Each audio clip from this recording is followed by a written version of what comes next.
hour behind schedule, but that's okay. All right. Good evening. Welcome to Fantastic Dimensions. This is session 18. I don't know, 18 or 19 or 17. I don't know of our Hudson brand campaign. It is part 3 anyway of the current investigation, the masterwork of Nicholas Forby. So we left off after the first night, staying out at the Forby estate in Granton's Bridge, Middlesex. So yeah, I can't remember specifically, the exact moment where we left off, but it's the following morning, the second day basically for you guys out here at Forby House. So yeah, what would you like to do as you're all kind of getting up for your breakfast and whatnot? I do believe we were on the desperate hunt for the emerald egg, and That's true. Yes. we had hit up the that is ultimately your kind of goal at the moment, anyway, is to assist. Did we make it to the mausoleum or did we not?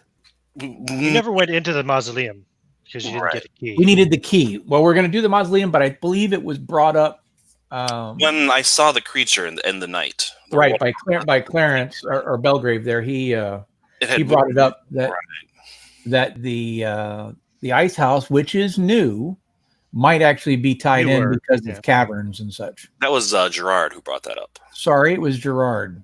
And the last night when I saw the figure at the window, it had moved in a direction that implied it was heading towards the mausoleum. So we need to get the key and get into the mausoleum. That's the goal today. Indeed. Okay. Breakfast is quite dull, of course, in this house where what's Forby's first name?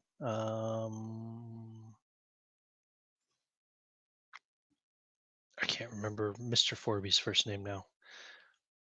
Brain freeze. Nicholas. No. Nicholas Forby is no, George, and Harold. Harold is the father. Harold. It was Harry. Okay, Harry. Yeah, Harold. Cool. Harold, and his father's name was Alistair, and then his father's father was Nicholas. Yeah. So this is Nicholas' grandson that you're working for. Right. So Harold, anyway, of course, forces everyone to eat bland food in the house because he has to eat bland food with his condition. So it's basically like unsweetened, unsalted scones. But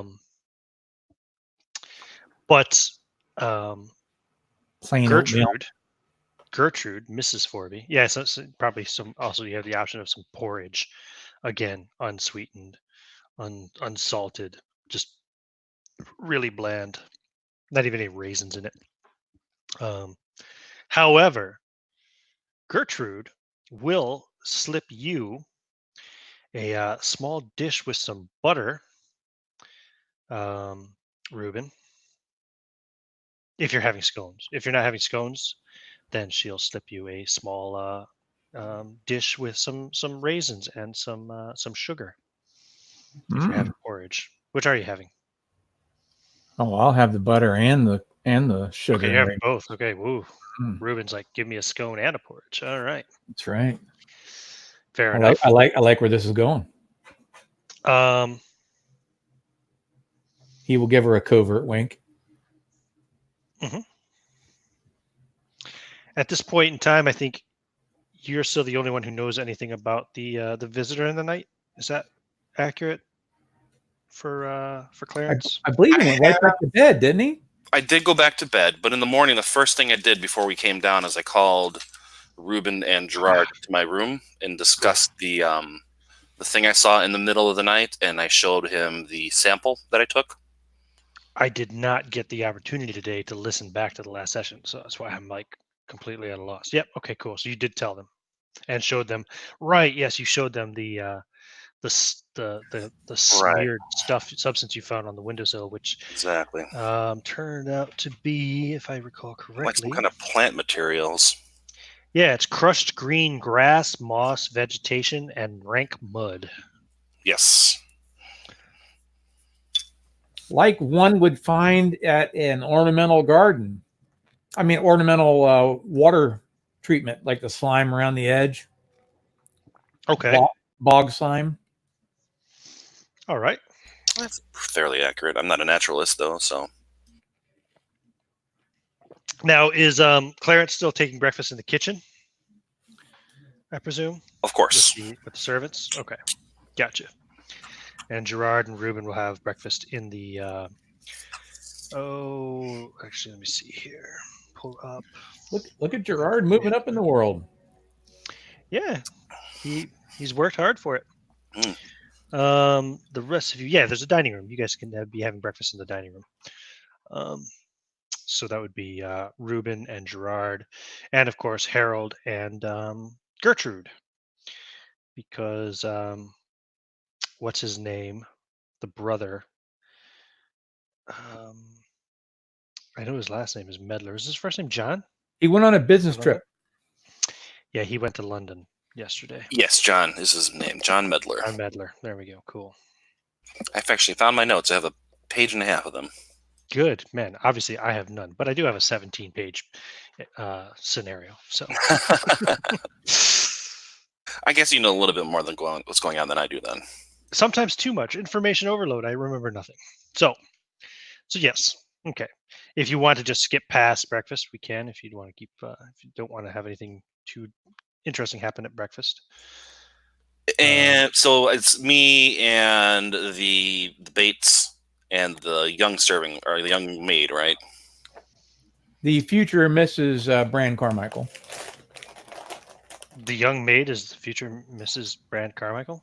Every young, good-looking woman's a future Miss. I see. Okay. Brand Carmichael. Yes. And her name was... Connie. Mm-hmm. It was Connie. Very good. Yes. That's correct. I even have the names of the dogs. Good. Connie Brand Carmichael. I mean, she's 16. Yeah, you could make it work. Old maid for this timeline. Well, don't know about that now, but she's definitely a woman by the Victorian standards, I'd say. So, give me a spot hidden roll, Ruben, and you too, Gerard.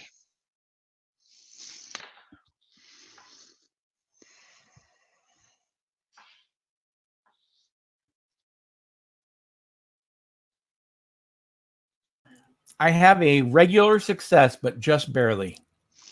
You notice Gertrude giving you a bit of the side eye. And when you look over, she just kind of smiles and looks down back at her plate and blushes. Oh. You notice it as well, Gerard. Well, actually, I assume you failed past your spot hidden roll. I don't know. Did you pass your spot hidden roll, Rob?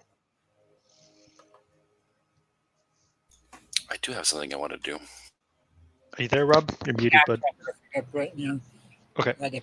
It was organized, unfortunately. I think I passed. I got a 53, so I'm pretty sure I have. Yeah. We'll say it's enough to pass anyway. Yeah. So, yeah, you also notice this. She's looking at Ruben, right? In fact, it's probably easier for you to notice it because you're kind of sitting across the table. Like, I would imagine. So Harry is sitting at the head of the table. Gertrude is sitting to his right side. Ruben sitting beside her, and you're sitting across from Ruben. So, would it be Gerard's normal routine to always carry his violin with him, or is he leaving his room typically when he's not breakfast? That's what I'm just asking. I don't know. You bring your violin to breakfast. It might be a very expensive violin. He carries it with him everywhere. Well, he doesn't usually carry his most expensive violin because the main reason he carries the violin around is because he has that sawed-off shotgun underneath it. So correct. So I would say probably something like this, since it's a mission and there's been a monster sighted, he probably would be carrying his violin case with him. So you're gonna whip out your shotgun and just blow away everybody at the dining table? Yeah, just No, Mr. that would- Bonham, after that, Who would do such a thing? Mr. Bonham, after that fine meal, perhaps we could get a little music to settle the digestion. my pleasure. So he'll get up and he'll play something, not rousing, but just not. Doesn't want to play something that's sleepy, but something it's a little action, a little upper, but not dancing music. Like one of the cheerier portions, perhaps, of Vivaldi's Four Seasons or something. I don't know when Vivaldi lived. I assume it was before this time. Sure, that's fine. So, Well, they're having their after dinner recital, and I've helped clear the dining room and all that. I'm going to talk to Bates. Okay. Excuse me, sir. Please. Just call me Bates. Everyone else does. Indeed. My employer, Mr. Carmichael, wishes to take his investigation to the mausoleum today. And as I understand, it is locked, and we, not to disturb the family's resting place, but we do need to investigate inside. Is it possible to get the key? The key to the mausoleum. I've not been in there in a long time myself, but I do believe, yes, I do believe that Mr. Forby keeps the key. I see. Would it be possible to get it for us, and perhaps a lantern or two as well?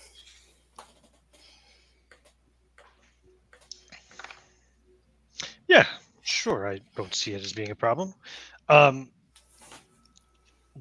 Do you want me to do this in secrecy, or do you, if he inquires, will I just tell him that what it's for? I don't think we need to keep this a secret. It is, Sure, after all, yeah. his family's, ultimate resting place, and I don't wish him to think that we are in there causing shenanigans, as you would. Of course. Well, please forgive me. I'm not used No, to dealing with inquiry agents, and it's all very exciting. But yes, Indeed, okay. I'm not. I will certainly ask him for the key, and I will see if I can arrange a couple of spare lanterns for you. Make sure that they're full of oil. Wonderful. Or gas, probably gas. Yeah. Thank you, Bates. It is most appreciated. Oh, it would be oil. It would be oil. Sorry, gas lights are usually installed. Right. Gas lines. Yeah. Yes. No problem. Wonderful. And then, as soon as we finish cleaning up, I'll see to that, and I'll let you know as soon as it's arranged. Wonderful. And it's him and his wife are doing all the washing? His wife does a lot of the cleaning as well. Betty Bates, and let me go back and just double check. I think it's just as far as staff. Right. There's Connie, old Fred, who's the gardener, Bates and Betty. And that's it. Yeah. That's the whole staff. That's it. So Betty's doing most of the actual washing of the dishes. And then I want to speak to Connie. Okay. And Constance is Connie. Oh. I wanted to find out more about, well, I suppose we shouldn't do this in earshot of the Bates, since they seem to disagree with your knowledge, but I'd like to know more about this green man. What are some of the stories you've heard? I had an odd dream over the evening. Oh, I've just, well, let me see. Please hold while I find the right page. The stories about the Green Man. I have apparently gone the wrong direction. Right.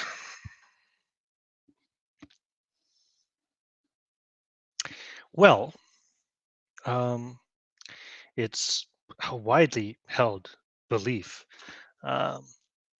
in the town of Grattan's Bridge amongst the menfolk that the devil had aided Mr. Forby's grandfather in his artwork. The devil? Yes. And it's said that a green furred man stalks anyone who enters this estate after dark. Seems a the perfect background to keep away thieves and those ne'er-do-wells, at least. Well, legend holds it that the devil came one day to Nicholas, was Mr. Forby's grandfather, came to him in the end to take away his soul, perhaps to collect on the debt for assisting him in his great artistic accomplishments. Story goes that he was found dead in his bedroom, his body broken, with a look of terror fixed upon his countenance, and green stuff mixed with his blood and brains dashed all about the room. And you see her eyes getting wide, and she's getting excited. Cross myself. Chest heaves. You say Nicholas was an artist? Yes, that's what Master Forby's grandfather did for a living. Correct. He created all of the statues that you see out in the garden. I see. He also designed, I believe, the mausoleum and all the work you see in the ceilings here in the house as well. Fascinating. So some of the people in the village at the Devil's Forge pub have told me that their fathers had seen this murderous green man. Although they also say they've seen it in other places outside of this estate as well. Why such a creature would visit other homes if it was bound to the Forby name, I do not know, but that's how the stories go anyway. That's utterly frightening. So the artist for the portraits, then, would that have been his apprentice? Oh, no, Master Forby, the late Master Forby, of course, wasn't that kind of an artist. No, he just did sculpting and things of that sort. I see. Yes, I don't know who did the paintings. Oh, actually, yes, there is a painting of the artist here in the house. In fact, yes, Mr. Christopher Lemon, if my mind. That sounds right. Yes, correctly. Interesting. He was supposedly, I think, a good friend of Master Forby's grandfather. But I couldn't tell you much about him, other than the fact I guess you've probably seen the portrait already, but I have, yes. So he was a sculptor. I did not know this. All of these things transpired before even old Bates's time here at the household. That's hard to believe, and I chuckle. So, what's it like living in London and working for Hudson and Brand? She says, looking excited. I've not been with them long. Prior to them, I was working for a magician, if you would believe that. A magician? Indeed. He has since left the country and moved to India rather suddenly. He was an associate of the Mr. Carmichael in the Hudson and Brand Inquiry Agency. I see. And something happened, and he decided it was best to leave the country. I'm not sure what. But trying to find out, I went to to the agency to find out for myself, and luckily enough, they were looking for help. London is an interesting city. It never sleeps. Yeah, it must be more exciting than this boring old place. Oh, I'm sure you can find anything you want there, usually within walking distance. Whether or not it's what you were thinking it would be is another story. I long to see it one day, but I don't even get down to the pub anymore. I'm afraid, I'm quite busy here. I only get a half a day off every week, so... That's rather generous of the Forbys. Some servants. I can't complain. They treat us all well. Indeed, some servants in London only get 1 day a month. Mr. Forby is awfully hard on his wife, though. I have noticed that. Is there any reason behind that? It's well beyond me to ask. It's none of my business, and I don't want to go digging into it. I'm quite happy with my position here. I don't want to put that in jeopardy. And of course, I understand. Solidarity with the family and all that. Better to keep your job than to be on the street looking for work. Indeed. Oh, speaking of that, I really Oh, should get back yes. to work. Sorry for keeping you, but thank you for the Oh, stories. It's some quite fascinating and terrifying, and shudder and cross it's no myself. bother. It's no bother. Clarence, was it? Indeed. Yes. Yes. Very good. Well, I'll see you around. I'm almost always here. And I'll head back to the kitchen and wait on the key and the lanterns. All right. Back to the kitchen. Oh yeah, I don't have the household map to show you at the moment. Spoilerific. So. Oh, actually, I'll wander around a little bit and look at the ceiling, because she mentioned that he had done the ceilings in this place. Are there like carvings, Right. such in them? I have to go back because I mentioned this before. Where I don't remember. Probably in the descriptions of the household. People normally do. They don't look up too much. So I'm wondering if Hmm. there's something hidden in the ceilings that'll help us. Oh, where was the description? Probably in these descriptions about the household, I'm guessing. Books, closets, looking specifically for bits about ceilings. So Forby House, okay.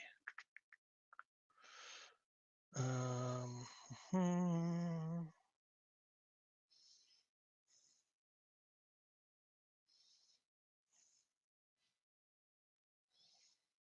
Hmm.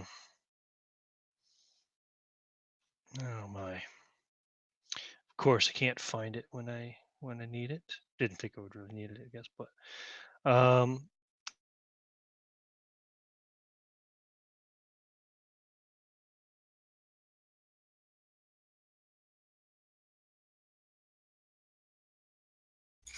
Yeah, if you want to send me the scenario, I can look it up while you talk to the others.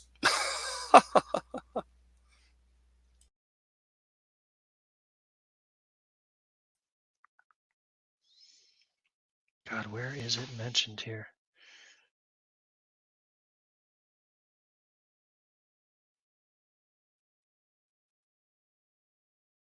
Oh, this is just stupid.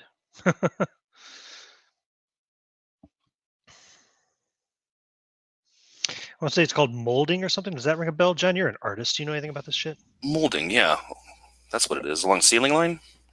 Yeah, Crown molding. Crown molding. I can't find it in the document here, but yeah, he worked on that too. So does it seem like it's like just intricate molding, or are there like things like sceneries and things carved in it? Of course, that's what you're looking for. Yeah. Oh, I'm asking questions that you're already looking up. I'm guessing that if it was extremely important, that I would be able to find it much easier, and it would be like clues. Like tell them about this. Right, if they ask. Yeah, which I'm not seeing. I just remember being mentioned. Are you looking for things that might have been hand carved by the? Right, that's what I was looking at the mold. It would be things like any crown molding on the corners of the rooms. It would be the whole mantle piece above the fireplace and the fireplace shelf, the big shelf above it, to display the paintings and the sculptures and all that. Right. Anyway, I'm not finding any blatant descriptions about it. I can't recall, but not a worry then. Okay, so it's intricate work though, but it doesn't seem to mean anything. Other than, okay, that's enough. Thank you.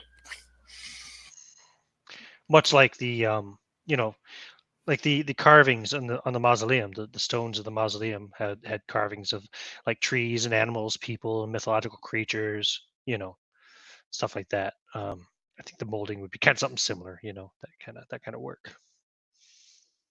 One last thing I'll do is I will go back to my room. I will remove my jacket. I will put on my shoulder holster and button my jacket up so it is well hidden, and head back down, and then wait for the lanterns and the key. Okay. Just in case. What are Ruben and Gerard doing while all this? I'm gonna go take my violin back up to my room and just get my pistol and put it in my pocket or whatever, and leave the shotgun and violin up there. don't have to carry a case around with me all day. Okay. No problem. Like Now, I don't want to metagame because I don't know what Belgrave was doing. The whole point of setting up the violin this morning was to put the old man at ease and to make it easier to ask for his key for the mausoleum. Okay. So he's going to follow through with that, and he's going to approach Harold, Mr. Forby, as part of our investigation. I believe this morning we'd like to start in the mausoleum if it's at all possible. I understand that you maintain the key. Well, yes, I do. Yeah, if you think it'll help you potentially find the jewel, I gave it a lot of thought, and if I were somebody in this house and I wanted to secure something like that, something small, to be out of sight of people that wander about, it would definitely be in the mausoleum. It's secure. Rarely anyone ever goes there, and it would be fairly easy for an artist like himself to create a small drawer or pocket out of sight, hidden away to put the jewel. So that's my thought. Of course, yes. Well, I certainly don't have any problem with it. Yes. And we will, of course, be very careful with your families. Bates, my man, will you please assist me back up to my room, and then I have something for you to bring back to Master Carmichael here.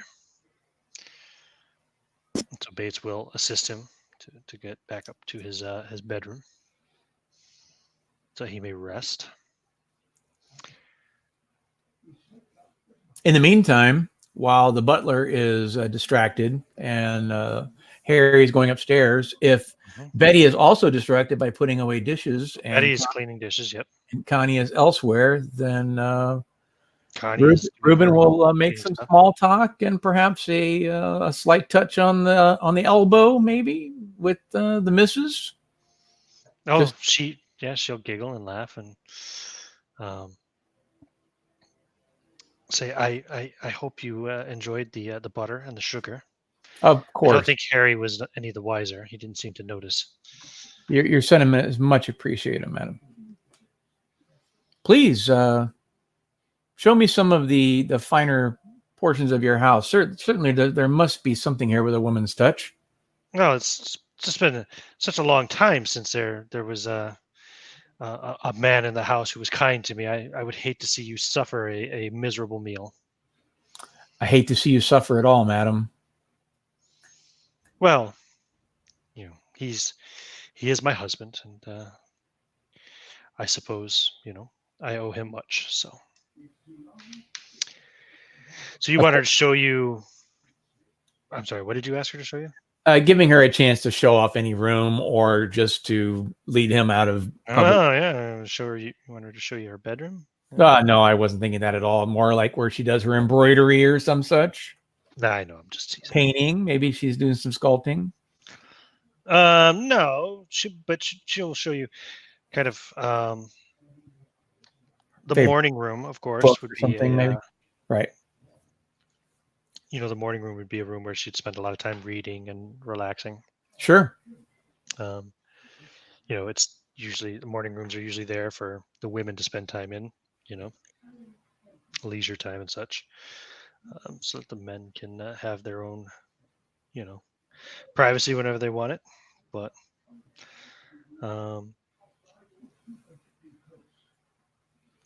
and let me see here. He wasn't making any grand movements. He was just showing her a kindness. I was just being a dick earlier. Don't mind me. Yeah, no. I was just showing her a kindness. Touched her elbow, dude.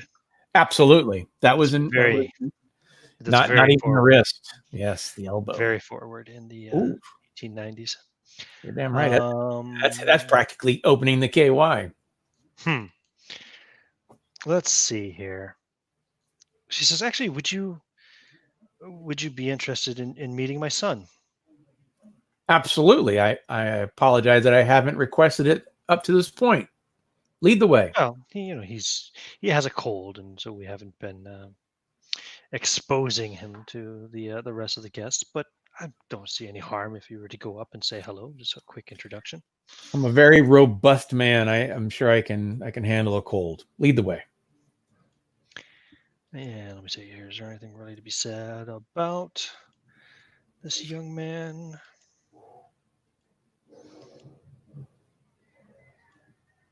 Shocked to find that he is actually Siamese twins with the two heads. Yeah. George Forby. There he is. Yeah, somebody mentioned George earlier. That's right. George is the son. So she takes you upstairs. And actually, maybe I can show you a little bit of this at least. Let's go over here. So we'll do some screen captures. I can certainly show you the ground floor. I think there's no spoilers on this. Oops, I could have done a better job of that. Let's remove that again. Let's try it again so I can get the whole key in for what it's worth.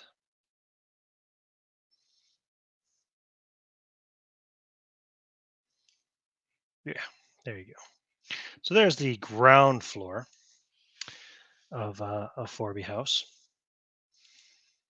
And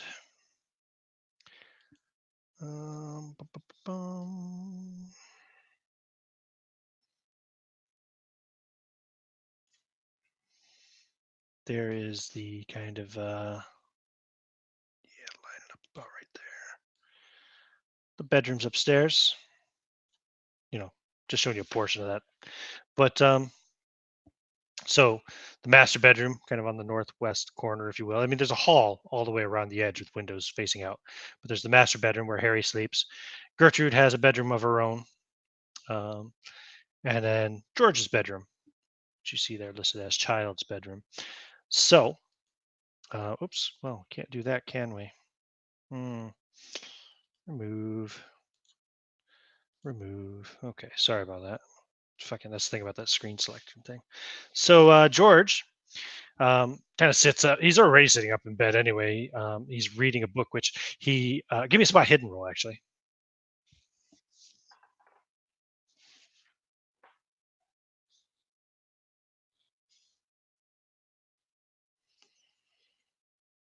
Did you make it, John? Sorry, I was muted. What a time to waste! For a second. What a time to waste a great roll. I actually got a 7. I would have liked to save that for my shotgun, but so as he tucks the book he's reading kind of under his blanket, you see the title is Frankenstein.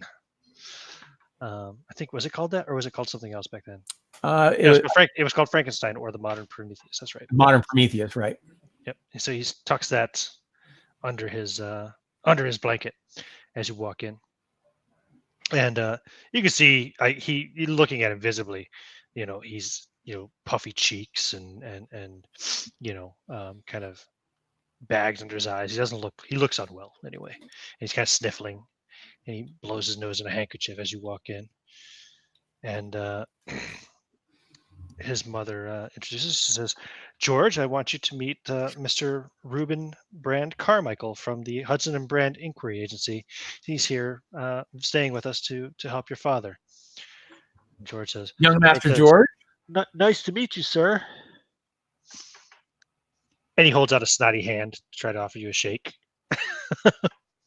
He will take it. Ooh. Well met, young man. What are you helping Dad with?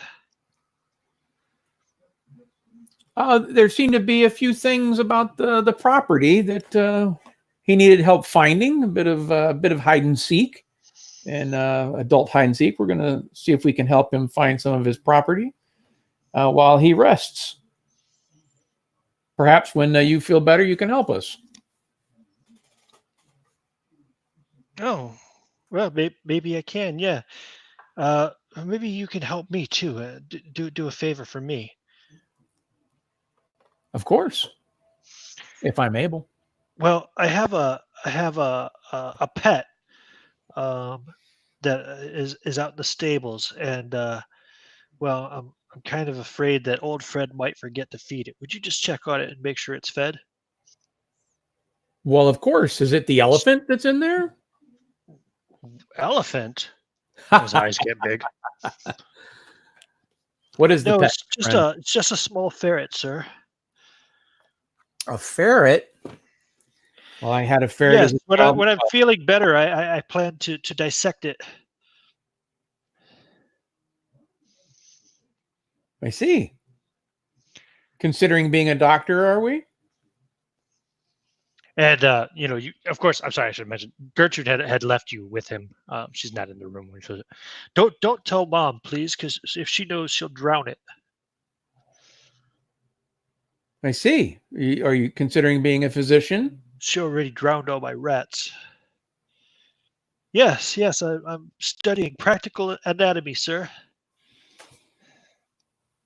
And he starts to go on in his stuffy head, talking about expressing his knowledge about anatomy, and he seems to actually have a pretty decent amount of knowledge for I think he's 10 years old. Yeah, for a 10-year-old boy. I want to be a doctor when I grow up. That is a Old Fred helps me trap the animals, and then I take them apart on my own. But Mom, she doesn't like it. She thinks they're all vermin. Right, that is a lofty ambition, but you will find that some people, much like the character Dr. Frankenstein, are misunderstood when they deal with dead things out of context. So perhaps you could look into taxidermy, and then it can be considered a hobby when you could still go through the process, because you have to remove all the organs and the skeleton and the muscles and all that. Perhaps, sir, that's not a bad idea. It's considered less conspicuous, if you would, if you actually come up with something artistic in the end. It's all a matter of playing chess, my friend. You play chess? A little bit. I'm not as good at it as Dad is. Well, when you're feeling better, we'll get a game in. Oh, very good. Do you like ghost stories? Of course I do. I've lived through a couple of them myself, and he gives them the stink eye. I love ghosts, but here, I haven't had a chance to return these. And he kind of reaches under his bed and pulls out a few books. And they're all collections of ghost stories. Like, well, I'm not really, I'm not supposed to read these, but I snuck them out of the library. Well, I will take them back, and I'll take a look around and see if there's anything that might pique your interest, and I'll get them back to you in secret. Very good. Thank you, sir. And I will check on that ferret for you. Excellent. I'm glad to make your acquaintance. I think we could be very good friends. Please, if you get a chance, visit me later and let me know how he's doing. I would hate for him to die before I get the opportunity to cut him open, Of course. It's something that we all wish for. He offers to shake your hand again. He'll take it. Why not? Okay. Just a gross kid who likes ghost stories and wants to be a doctor. So he dissects animals. Freaking probably grow up to be a serial killer or something. Sure, yeah. Pretty much described my childhood. All right. Gertrude's nowhere to be seen when you come back out into the hall. She's obviously gone off to do something else, but giving you and George some privacy. Very good. He'll immediately wash his hands. Okay. Do you put the books back in the library, or? He'll wash his hands first. Okay. And then then he'll go to the library. Yeah, there is a bathroom, as it were, over by the stairs on the other side of the library from here. Yep.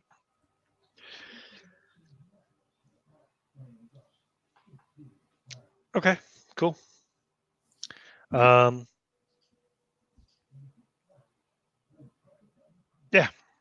And then he'll go to the library and take a quick look through at books that are maybe a little bit out of his reach. There's probably a ladder in there, but still, maybe things not as convenient for him to look and see if he can find something interesting. Maybe something a little darker, maybe Poe or something. Poe, would Poe be available in London at this time? I'm not sure. Christ, I don't know. You'd find the Castle of Otranto, the haunted piano, the imp in the bottle, strange case of Dr. Jekyll and Mr. Hyde. And they are all kept on a top shelf, ostensibly out of George Forby's reach, of course. But there is a ladder. Yeah, I would imagine Poe would be available. I think there was a step ladder. Yeah, here, if I recall. whatever's there. No problem. Yep, there's a step ladder. So, okay, cool.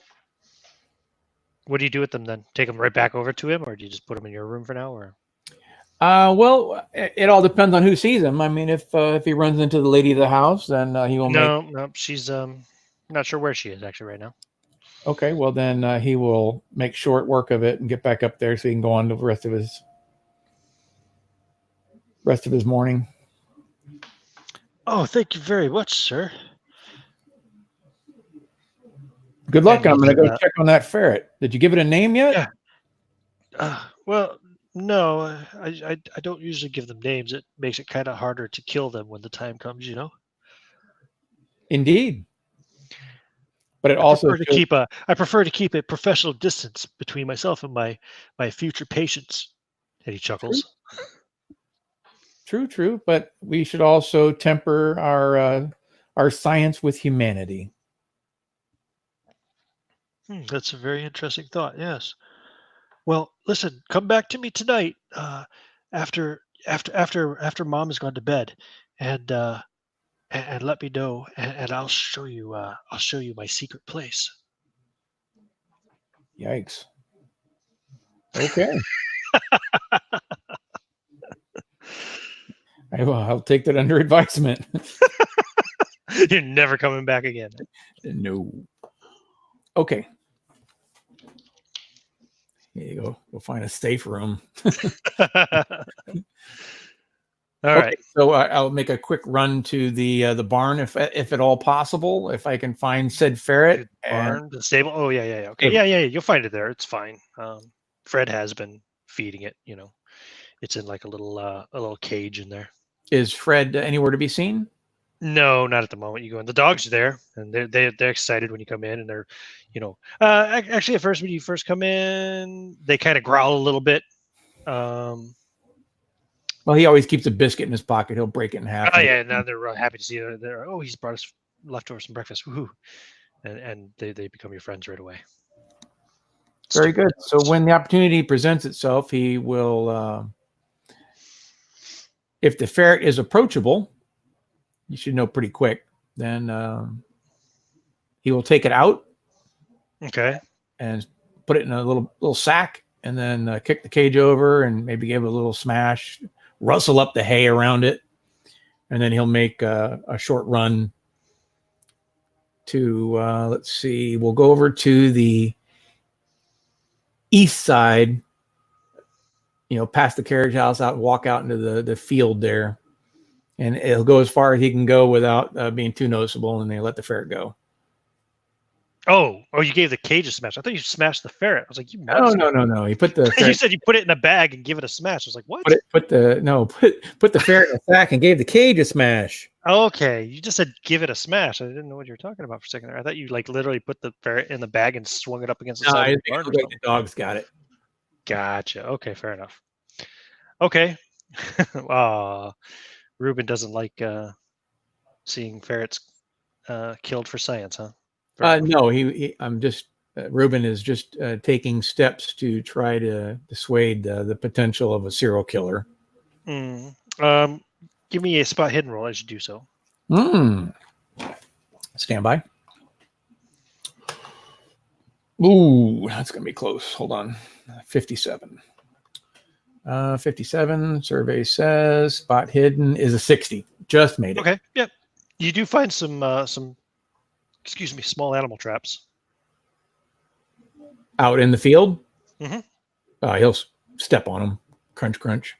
Unless they're like bear traps, and he won't. Right. Yeah. Of course, I understand. You just trigger them, and maybe if they have a damageable part, pull a spring, cut the cord, sure. whatever it is, make things difficult. Okay. And wherever it's convenient to let the ferret go, let it go. Sure. No problem. It wanders off. Does it look back? No. We had a moment there. Yep. Unfortunately, the ferret is just an animal and doesn't care about your feelings. So, like a cat. Gotcha. Like very well. Well, that's like 99.9% of all the animals in the animal kingdom. So he's going to make his way back to get the key and meet up with the others, and that is the story of Reuben this morning. Mm-hmm. And what about? So we've had Reuben, we've had Belgrave, and what about you, Gerard? What do you spend your morning doing? I went upstairs to put up my violin case. That's right. Yep. Got my gun, made sure it's loaded. Put some extra bullets in the other pocket, and then headed out. And if I don't see anybody on my way out, then I'll go over to the little lake that they have there. The little what? The little lake that's up. Oh yeah. Yep. Yeah. Kind of want to, if nobody's around and nobody's found me yet, I'll kind of investigate around the edges of it, kind of the water. After he showed me what he found on that creature, I want to see if it's anything similar around the area of the lake. You know, like the pond or whatever you want to call it. They call it a lake, but to me, it's probably a pond. Yeah, no problem. You don't, but give me a spot hidden check anyway while you're out there. Okie dokie. You don't see any disturbances around the edge of the lake, though. Like, you don't see any dug up bits of mud or anything of that sort. Hidden. Oh, I have a 55 and I rolled a 9. Nice. You do, however, let me see here. The ground is pretty hard from the drought, of course, but you do spot what looks like a track, like a footprint, on the west side of the house, kind of over towards the north end. You know, like over behind almost the groundskeeper's quarters there. And does it appear to be like a footprint or a boot or shoe footprint? That is a good question. Let me see here. Just a moment.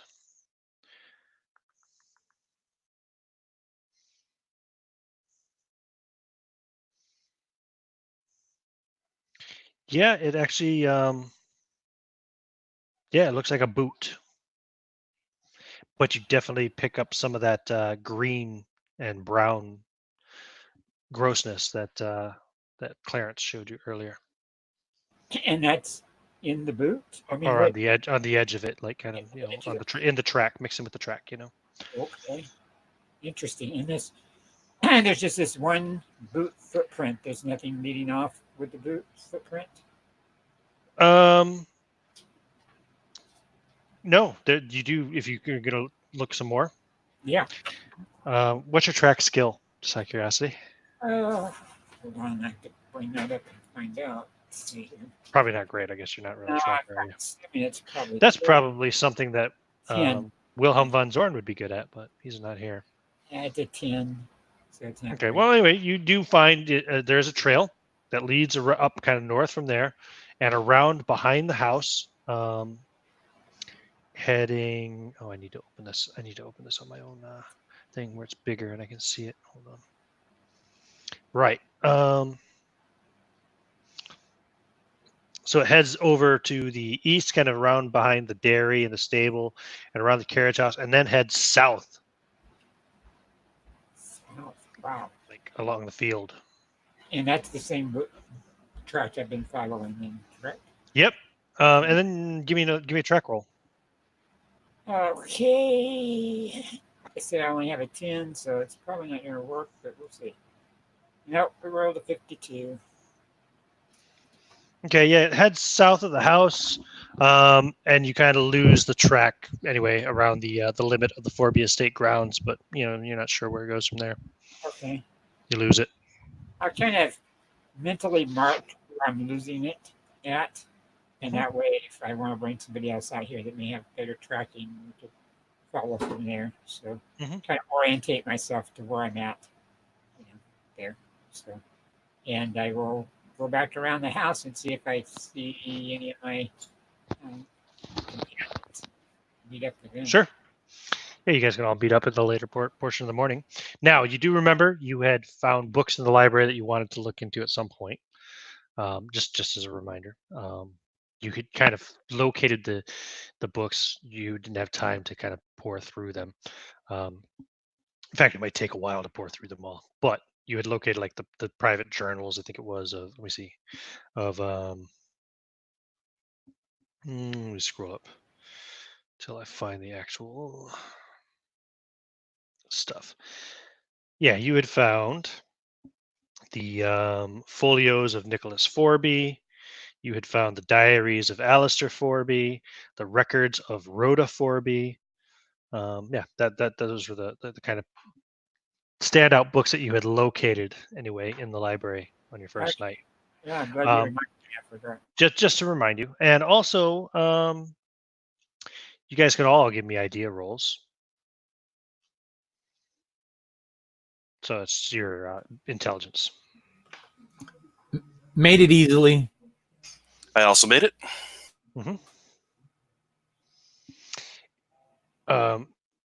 If you made it, it would also occur to you as well, Gerard. If not, that's okay, but the others at least did. You would also think that other avenues, suitable avenues for research, perhaps, outside of the house might include like looking for death records, the doctor in town, perhaps, the pub. Like the maid was telling you like about how the people in the pub like to tell stories about the Green Man and stuff. Yeah, I had considered heading there and being like one of the common men myself. Might fit in well. Yeah, just a couple of ideas of things,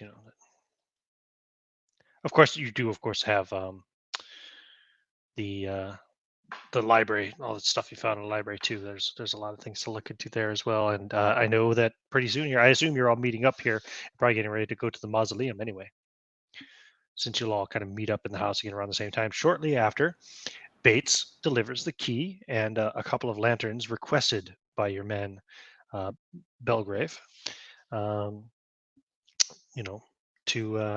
Reuben. So. No, and Belgrave, because you were in the house anyway, right, Belgrave? So yeah, I suppose he'd probably give them to you actually first, Belgrave. Say here are the items your master requested this key already from Master Forby, and here are the lanterns you requested. Thank you very much, Bates. You're a good man. I'll do my best, sir. Thank you for trying to assist Master Forby. Of course. We all hope that he will recover from this illness. Indeed, it would make life easier for everyone, I'm sure.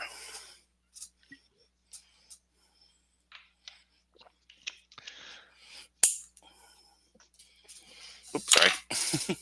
And Reuben, actually, you were going back, yeah, because you went outside, right? You walked out in the field, let the ferret loose, go back in the house, and Mrs. Forby, Gertrude, would approach you again and say, "Oh, Master Carmichael, I just wanted to tell you, in the afternoon, say, well, let's call it, let me see here. We'll call it 3 o'clock. 3 o'clock this afternoon. We would like you to join us in the kitchen, myself and the household. You can bring, of course, Master Bonham and Belgrave as well. We will have a little secret feast in the kitchen."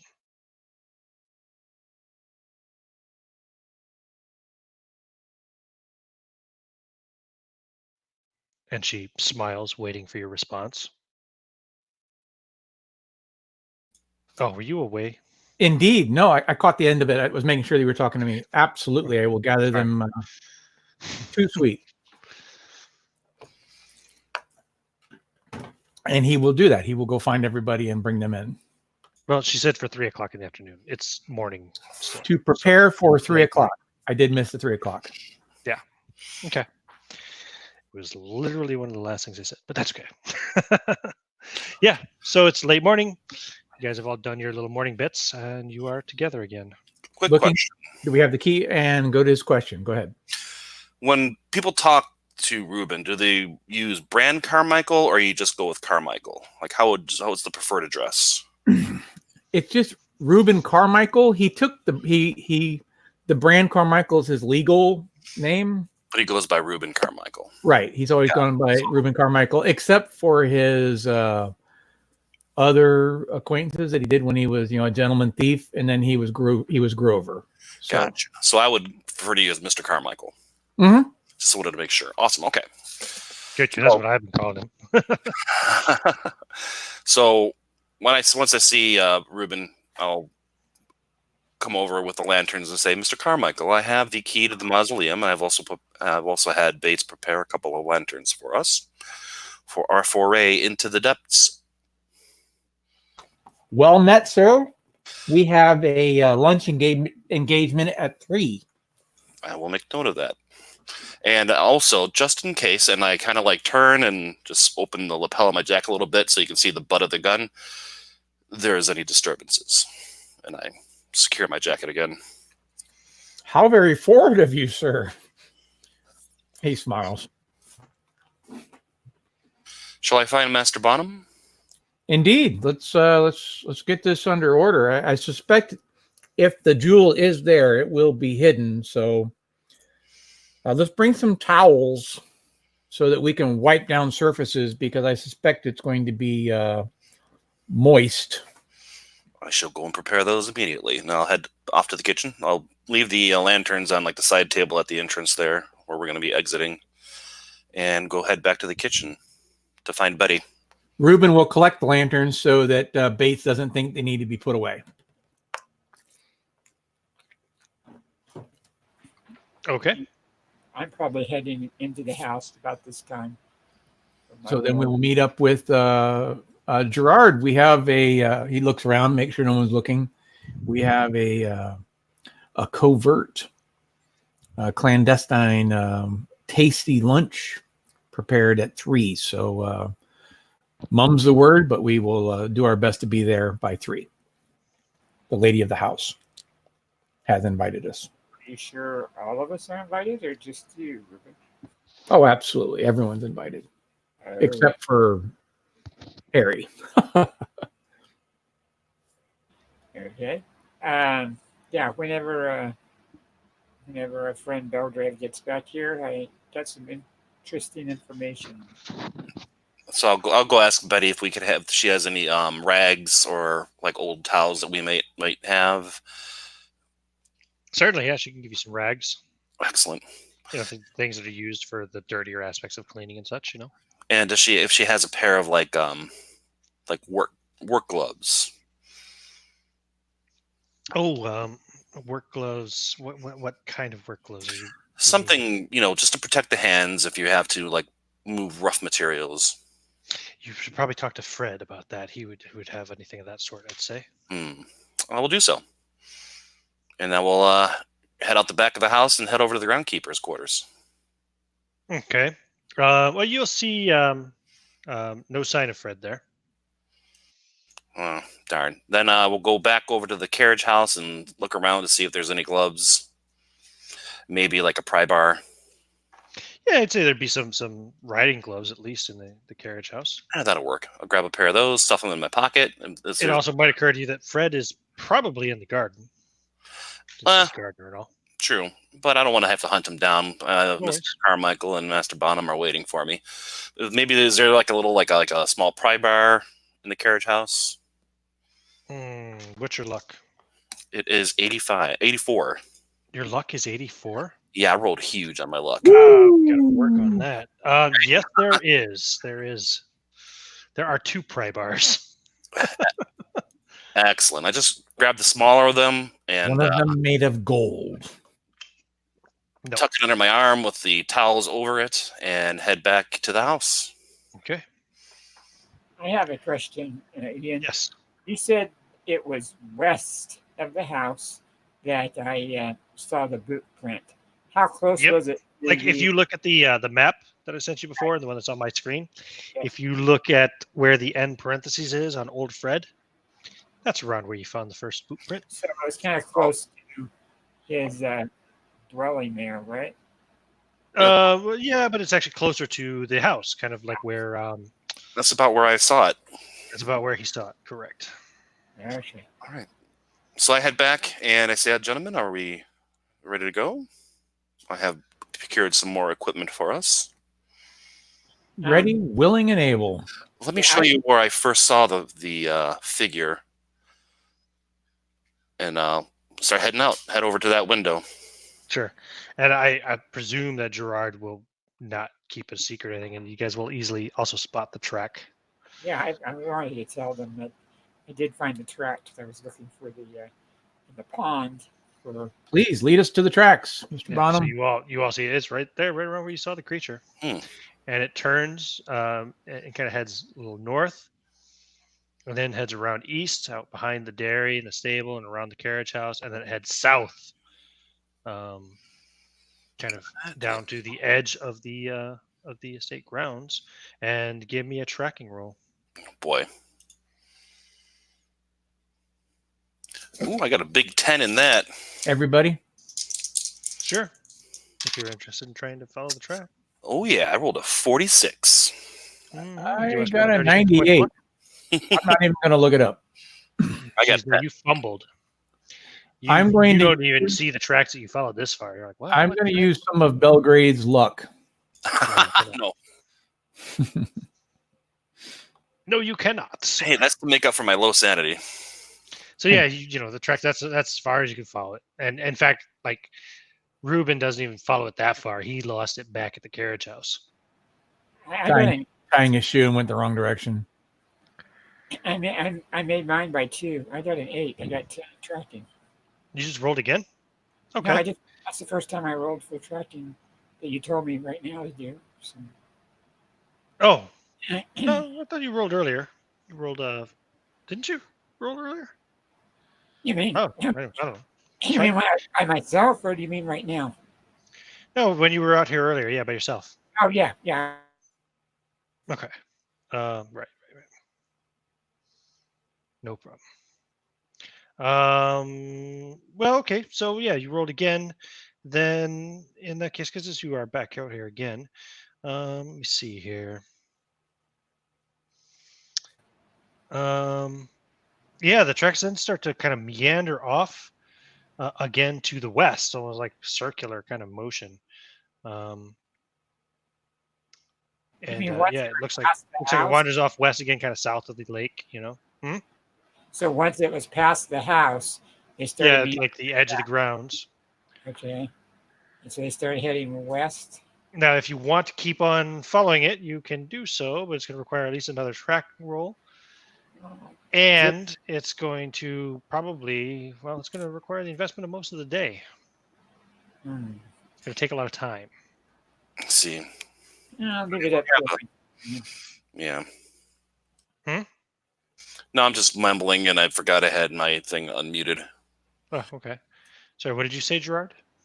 I'll just leave it up to my companions. I mean, we had a goal for this afternoon, so it's up to them what we want to do. Like, I tell you what, gentlemen, it looks like you guys seem to be keyed in onto these tracks.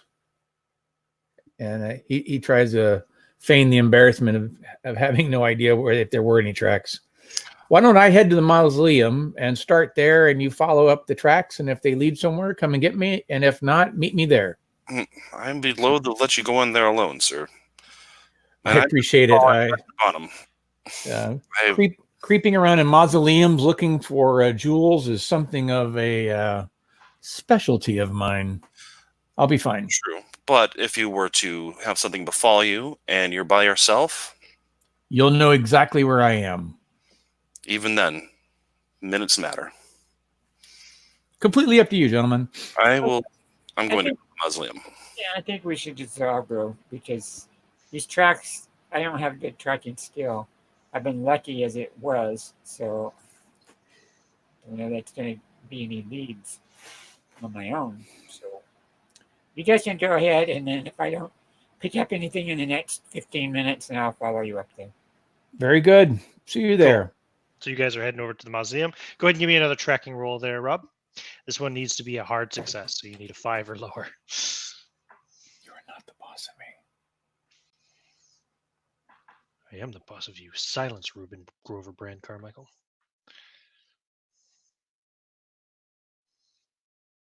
I got a 7 out of 10. So. Damn. Wow, you rolled a 7? Yeah. Do you want to spend 2 luck points to turn that into a hard success? Sure. Okay. So that's going to take up your day.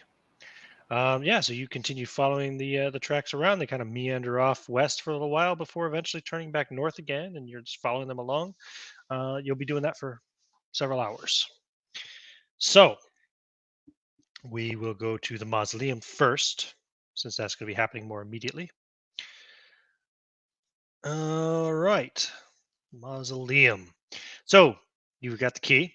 You go up there and unlock the door and open it into a square chamber with empty wall niches for coffins. The walls are carved with friezes of the Forby House in Nicholas's time, with Icarus depicted in the center of the smooth lawn. Other earlier views of the house also show a hollow behind it.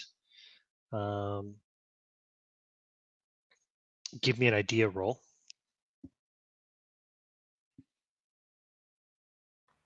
26. 46, which I know is a success, but I don't know how good of a success. It would make sense since Nicholas was a sculptor, so that would probably be his casting pit. What is a casting pit? I don't fucking know because I don't sculpt. That would be for like where you do like large bronze yeah, casting pit is a space in a foundry which holds molds in which molds are placed and castings are made. Right. Okay. Yeah, makes sense for making statues and stuff. Yeah. Duh. Pouring out the wax and such. So, so that shows the hollow behind the house, which would have been the casting pit. You see Nicholas Forby's coffin encased in a stone sarcophagus in the center of the vault. The panels depict biblical scenes carved by Nicholas himself. You recognize his style by now. You see Satan devouring his young. I thought that was Saturn. Wasn't it Saturn that? Saturn devoured his young. It says Satan in here. I think that's incorrect. It was Saturn who devoured his young. Saturn devouring his young, Leviathan, Lazarus rising from the dead, and Christ casting demons into a herd of pigs. All of these are depicted in grotesque, evocative detail. And it's quite disturbing here in this place of the dead. I'd like you both to roll sanity rolls, please. Oh, shit. Oh, great. And it starts. What do you think this is? Call of Cthulhu? Nope. Oh, 29. Let me check and see what my current sanity. Oh, I made it. I'm good. Okay, you don't lose any sanity, and you just lose 1, Belgrave. It's just unsettling. Steel yourself, man. What kind of twisted mind would think up these things?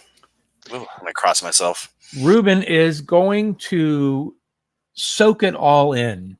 Try to take the position of the sculptor and say, if I was a sneaky, conniving sort, where would I, 1, hide it, but 2, in plain view to mock people who would come looking for it? That's what he's looking for. You said there's only one sarcophagus, like one in the center of the room. Sarcophagus, yeah.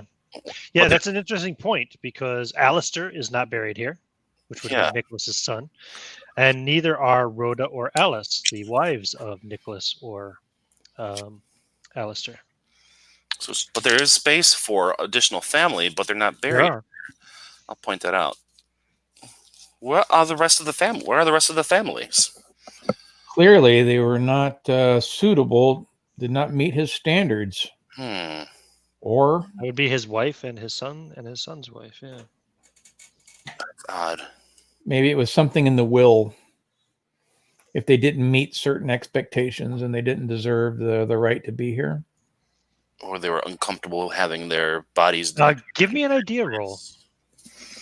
Are either of you religious people? Religious Yes. And I rolled on men? You a are lot. religious men? Reuben is not, but he has a massive occult skill. I have an extreme success. Cult isn't going to help. I know. I'm just saying he is very interested. You have an extreme success, and you're a religious man, Belgrave? Yes. You remember Alistair was a suicide. He could not be buried in consecrated ground. Oh. Mm-hmm. And the wives were not blood, so there you go. Or he was a misogynist, one of the two. Right. So, suicide, I say.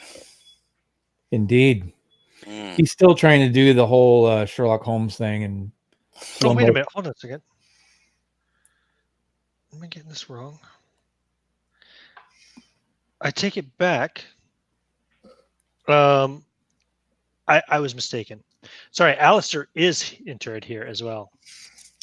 It says I don't see anywhere where it describes his sarcophagus. But no, Alistair is indeed buried here. Apologies. Spouses are not. But so it crosses your mind that he was buried here and he's a suicide, but yet the wives are not here. Okay. So that tells you that obviously, this must not be consecrated ground, or they just, spouses are considered secondary in their lives and not worthy of being buried in the family tomb.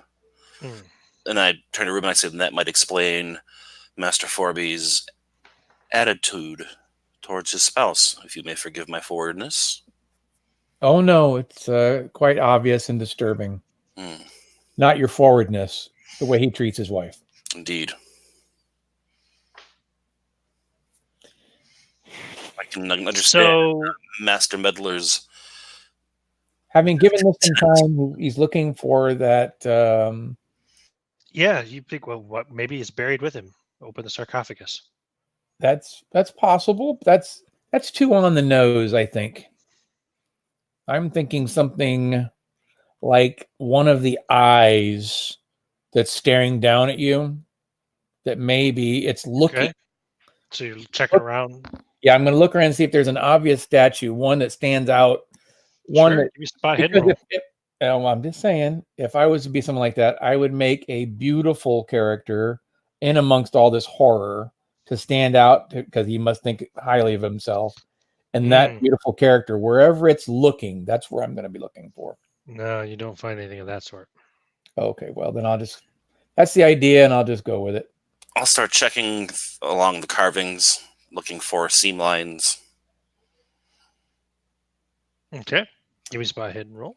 I have a 32, and I can spend 2 to get a hard success. Ooh, I got a 42. On my spot hidden, that is not a hard success. Okay. Well, you don't find anything anyway. Okay. I don't see anything in the carving, sir. Do we open the casket? The sarcophagus, the casket presumably is inside. That's what I meant. It's heavy. Indeed, yeah. We'll slide it over if we can. What's your strength? 102. It is. Mine is 65. 55 for Reuben. Okay. Why don't you go ahead and give me a roll then, Belgrave? And you both can roll it. Because you're not strong enough to just automatically succeed. 29. Combined. I got a 29. Nice. Oh, we both got hard successes, I think, right? Yeah. Yeah, you're able to open the sarcophagus. And then there's a coffin lid which can be unscrewed. Before we unscrew the coffin, I'm going to check the immediate area first. Okay, yeah. Give me a spot hidden roll. No. 16. So that is a hard. No, you find nothing outside of the coffin. Nothing, not even dust. Very curious. Well, come on. You find nothing unusual. I know. I was just messing with you. Okay, so on to the the sour business of opening the coffin itself. And I pull the gloves out of Find my a note pocket. that says, "Take 5 points of damage." Signed the GM. I pull the gloves out of my pocket and offer them to Ruben. No, you're going to need them for opening the coffin. Go right ahead. Of course, yes, sir. And I put them on, and I start opening the coffin. Sure. So yeah, it takes a little bit of time to unscrew the lid, but eventually you pop it open, and you find a skeleton and rotted grave clothes. And I pull the lantern up and see if we can see anything shining in the dark. Give me Remain. a spot hidden roll. Cross myself. No. Okay. Normal success. Normal success. You see some tiny flecks of some flaky green substance on the corpse's neck. I do believe I see something there, Belgrave. Oh? Where? There's a dead man in this coffin. Old man! Slapped him on the back. No, look here around the neck. A bit of green. I look closer. Yeah, and then you see it. Oh, yes. Oh, my. Indeed, some tiny flecks of flaky green substance of some sort. Like dried, previously wet slime? Maybe. Did you happen We to... got a chemistry set with him? My pocket and pull out my penknife and pick up one of them on the blade and put it on the side of the sarcophagus where it's got that wide lip so we can put it in maybe something else. Okay. Do either one of you want to examine the corpse? Make a medicine roll? I got a big fat 1 in medicine. Ooh, let me take a look here. Yeah. No, then. Make a roll. I find nothing. Oh, actually, I have a decent medicine. I have a chance. It's not great. If you were any good at medicine, so I have a chance. It's the first time I've ever rolled medicine. Hold on. whoa. That I remember. Ooh. I got a 33, and I don't think that's good enough. I think I only have a 25. Yeah, I have a 25. Yeah, that's kind Do you of... want to spend the 8 luck points to try to see if you can discover the source of Nicholas's death? Belgrave, may I borrow some luck? No, you may not. I will go ahead and do it. I look at him and I give him a thumbs up. You can do it, sir. It's the first time I've rolled medicine, and I think it deserves some luck points, so I will do it. Okay. Now, keep in mind, you don't get to put the check mark in medicine for. Of course, no. I didn't mean it that way. Unfortunately, I just meant karma. So you spend the 8 luck, make it into a success, and you find he has broken and crushed neck vertebrae. Conspicuous with the green stuff.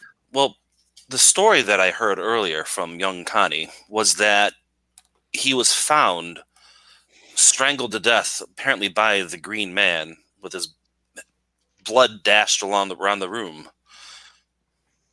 But if that was the case, why would they not have cleansed the body first? Indeed, my thought exactly. How did the green end up on the skeleton itself? That's odd. And he's been buried for how long? For quite a long time.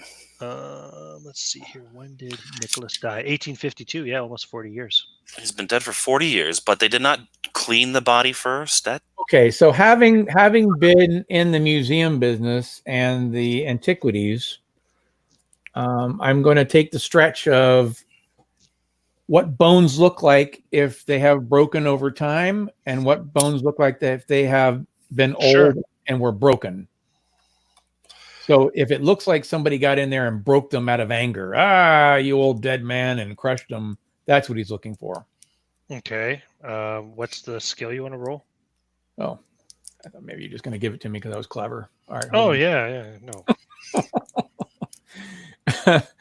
Well, are you going with anthropology here or something like that? Or would it be archaeology even maybe? Archaeology and deals with the interred old archaeology he actually excels in. Try it. Got a 65. Okay, so we're rolling. Oh, hopefully this does something because it's like the only one I've gotten in forever. I got a 1. Oh, Wow. yeah, absolutely. This is the cause of death. This was done while he was alive. This was not done after internment. In fact, there's no sign that this body has ever been disinterred before. What's the term for it? Dug That's up. right. Disinterred. I Disinterred. will definitely play that up and use the little probe or the stick in my pocket and move it around. Clearly, you can see that this is the cause of death, and why the green remained is probably something along the lines that it created an infection or something like a fungus or something like that, and it stayed with it. So they may not have even realized it, and it continued to grow, and then this is the residue left over. Clearly. Don't you agree, Belgrave? It could be, but perhaps it might also be that in the violence of the struggle, these materials were pressed under the skin, and as it rotted away, they revealed themselves. Indeed. So you don't agree. Well, I don't disagree. But I'm just joshing with you, man. Good ideas. Good ideas. I will take out my handkerchief, put that piece of green into it, and fold it up and stick it back in my breast pocket.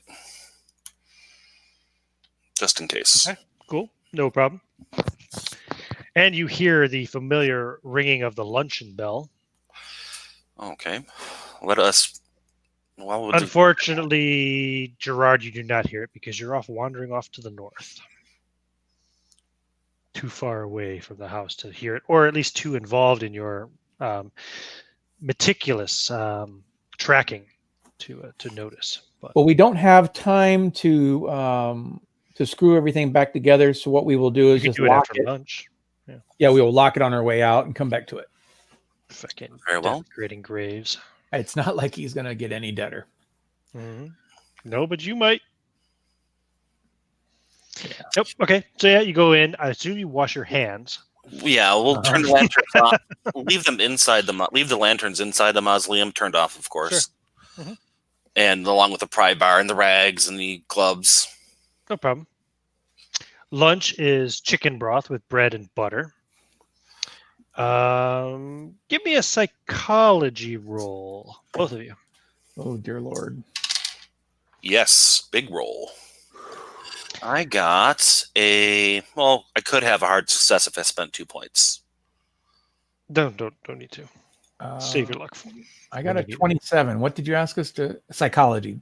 Yeah. God damn it! I have a 25. Yeah, save it. Well, it's up to you. But Merrick's got a success anyway, so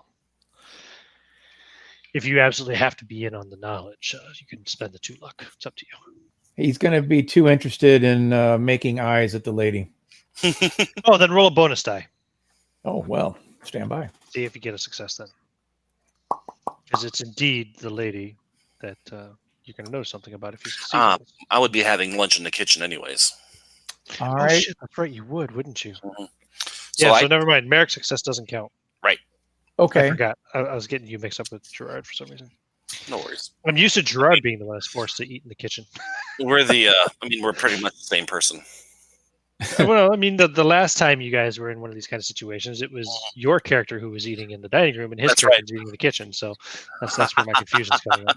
Well, I am going to say that even with the advantage dice, I still have to pay a point. It's either pay 2 points or pay 1 point. That doesn't make any sense. I've committed this far, so I will take the point regardless. It doesn't make any sense. You rolled a 27, right?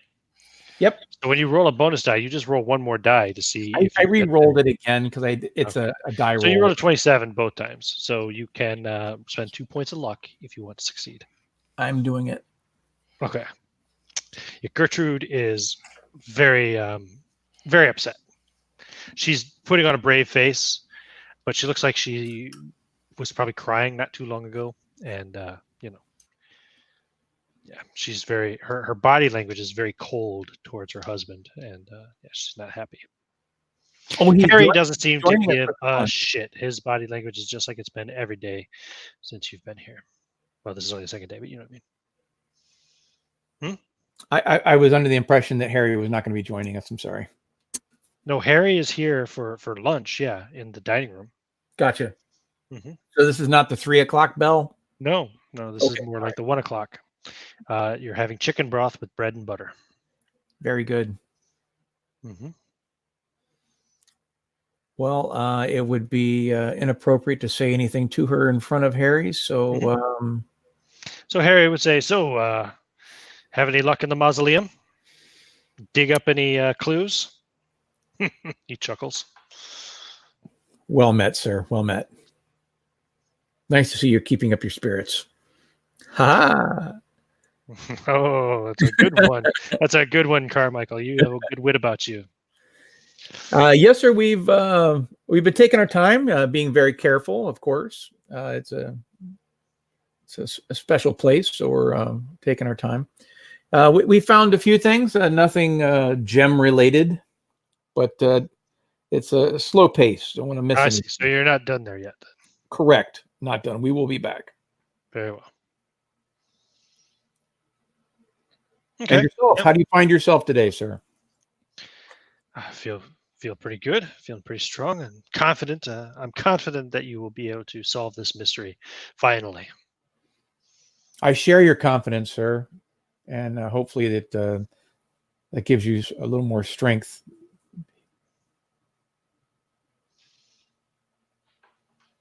Okay. Otherwise, nothing eventful happens at lunch. Yeah, afterwards, just small talk in the kitchen. The servants clean up. Yeah, just small talk. Yeah, they're not gonna ask you if Bates isn't gonna say, "Hey, did you dig up anything cool?" He's much more tactful than that. Yep, we were just playing, knuckle dice, rolling the bones. Yep. It's okay. Yep. Then tidy up afterwards, and you have about an hour if you want to go back out to the mausoleum before you come in for your secret lunch. Has anyone seen Mr. Bonham? No, I had assumed he would be with you. Actually, did he go into town? Perhaps. He found some conspicuous tracks. Tracks? Harry starts to sweat. What kind of tracks? Well, they were very interesting, and unfortunately, tracks are not my specialty. I'm more into the finding hidden gems sort of thing. That's why he went off and was looking. So I guess we'll get the info when he gets back. Well, please keep me abreast of the situation. We have had intruders on the property before. I believe thieves were planning to perhaps steal the silver or something. Bates and I ran them off, though, of course. Perhaps they've returned, though. I would be very interested in knowing what you find. Indeed. Were these gypsies or some other type? I do not know. We did not catch them. I see. Well, we definitely will we'll let you know if anything becomes of these tracks. I do have something I want to ask while I'm in the kitchen. Okay. Do they know of like an herbalist in town or someone who deals with like naturalism? In town, no. They're all good Christian folk here. Well, I don't mean like witchcraft. I mean like someone who studies plants and things. Oh well, no. It's a relatively small town, I think. I see. Unfortunate. Dr. Jeffries is probably the most well-educated person in town. Ah, he is the physician? Yes. I see. And I asked him for directions to his place. Sure, Bates can tell you. He's also the local magistrate. I see. He does house visits. He looks after Master Forby, and okay. He looked after. Let me just double check here. See, did he look after Alistair before him? I think he did. Yes, he also had looked after his father before him. I see. Fantastic. Thank you very much, Bates.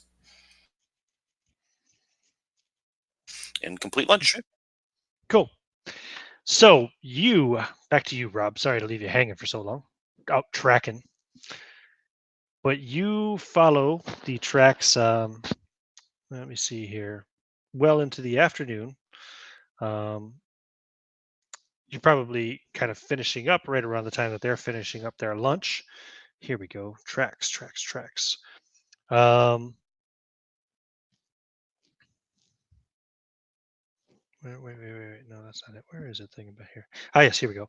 So it kind of takes a variety of meanderings, and it's quite obvious to you that whoever left these tracks is obviously trying to throw off any trackers.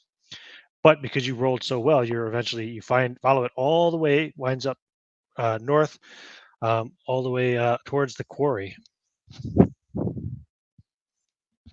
Give me another spot hidden roll too while you're going along this long track, if you would, please. Let's see. I'll roll the dice first, and then I'll look up where I got. I rolled a 50 and spot hidden.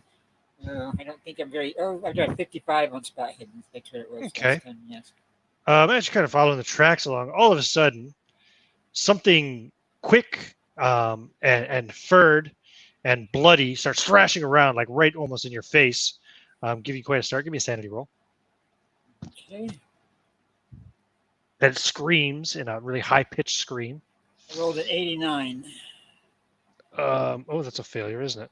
Lose a point of sanity from the start, as you realize it's a half-dead rabbit that's caught in some kind of a wire trap. Okay. Half-dead rabbit. Okay. Mm-hmm. Anything unusual about the rabbit? Colorization? No. No, it's just a rabbit in a trap, and it's screaming for its life and trying to get out of the wire and thrashing about. And you must have startled it, and woken it when you were tracking along here. Yeah, can I release it? Is there any way to release it easily, or? Yeah, I think so. Yeah, you could probably. Do you have survival skill? Probably. Anything down the base? I'll look it up. Yeah, it's probably low if I do. But let's see. Survival should be. Oh yeah, survival is 25. Roll it. Okay. And I roll a 54, so I don't.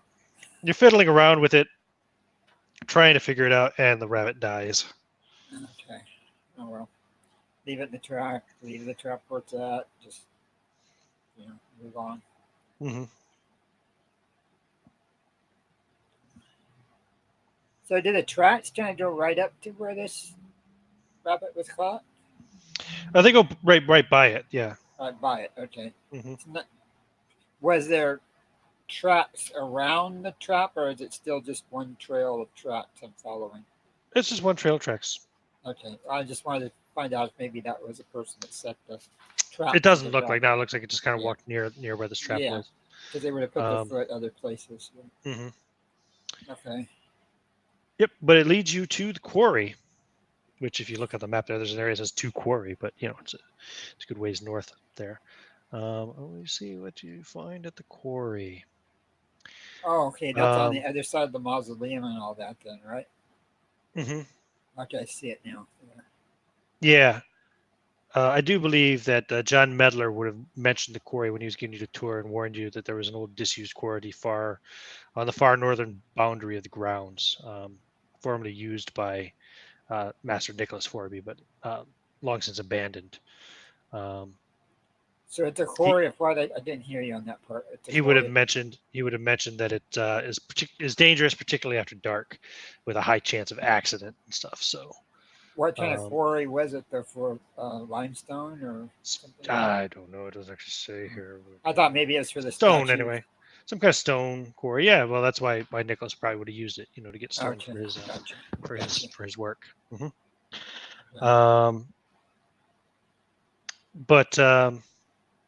Yeah, you figure looking around, you figure it's probably about a half hour back to the house from here if you're not following a track carefully, like just walking. It's about a half hour walk back to the house across a spinny. That's an interesting word. That has kind of grown wild. The sides of the quarry look to be crumbling. The nearby heath is rank and lush compared to the rather parched landscape everywhere else. And the quarry, you see, is partially but deeply filled with stagnant water. There's a semi-ruinous hut, probably once used by the quarrymen, that slumps on the edge of the quarry, overgrown by luxurious vegetation. I'll get out my cell phone and call Ruben and Yeah. Clarence to come up here. Unfortunately, that's not going to work. Just follow my GP. Mm-hmm. Well, now that I've seen it, you said it's probably what, like 2 o'clock in the afternoon, or Yeah, it'd be about 2 o'clock in the afternoon. looking at the sun. So it Yeah, took me about an hour to get here. So it'll probably take me about take you about half an hour. You figure if you're not Yeah. like slowly following tracks, so it'd take you about Right. half an hour to get back to the. Yeah. Straight shot kind of thing. Actually, took you a couple hours to get here because you're tracking through the overgrowth and all. Okay, that's okay. I'm kind of marketing orienting myself to where I'm at now. That way I can find it back easier and go from there and go back to the house. Hopefully meet up with them. Okay, so you head back to the house. Good. You'll get back to the house like probably about 2:30. Well, what did you guys do after lunch? Did you go into the quarry or into the mausoleum just to close it up, or? That would be Ruben's plan, depending on what Belgrave and him. Oh yeah, I'll help with that. Come up with. I mean, cool. Yeah, so you guys probably just had to screw the coffin back shut and put the lid back on the mausoleum, which was a pain in the ass. I'll say a prayer for him. You would probably, I assume, because you left them, you knew they were going to the mausoleum. That'd be the first place you would look for them, Gerard? Well, looking at the map, I probably would head across that way anyway. Yeah. To get to the you'll house. see the mausoleum door open and kind of hear them grunting inside as they're trying to replace this sarcophagus lid. In fact, they'd probably be grateful for the third pair of hands to help them with that. I'll stand outside and go, leave me alone, let me rest. Make sanity rolls. Yeah, if I was a different character, he probably would do that, but he wouldn't. He would just go up, try and make a little bit of a sound outside where they don't get startled. And yeah, Ruben comes out of the mausoleum, brandishing his shotgun, shooting at anything that moves. No, I did bring a shotgun to the mausoleum. Indeed. Did you? No. When they're both together, I'll explain what I was doing and what I found. If they're interested in going over there and taking a look themselves, there is a hut, or was a hut, or was used as a hut over there. And it's still there. It's just kind of like looks like it's about to fall into the quarry. Is all. It's just and there's murky water. Probably has the same kind of that was on the creature. Interesting. It might be useful to check that green slime after second lunch. You missed the first lunch, but it was not very memorable. It was entirely forgettable. The invited lunch is at 3. And I was kind of happy not to have to deal with that. Save my appetite for the 3 o'clock. Indeed. Please bring your violin just in case the company, the unintended company of Harry shows up, so we can keep him occupied. Yeah, I will go upstairs and I'm going to wash up a little bit and I'll bring the violin down. I do. Cool. Indeed. I'm going to go ahead and probably go ahead of you guys while you finish up here. That way I can get washed up and be ready. All right. Yeah, good stuff. And then 3 o'clock, you can all meet in the kitchen. Prior to 3, if at all possible, if there's any time, Ruben will try to find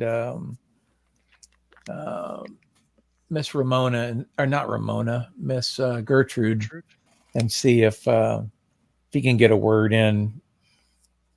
She seemed to be upset. Did something happen to George? Oh, you'd find her in the morning room. Yeah. But no.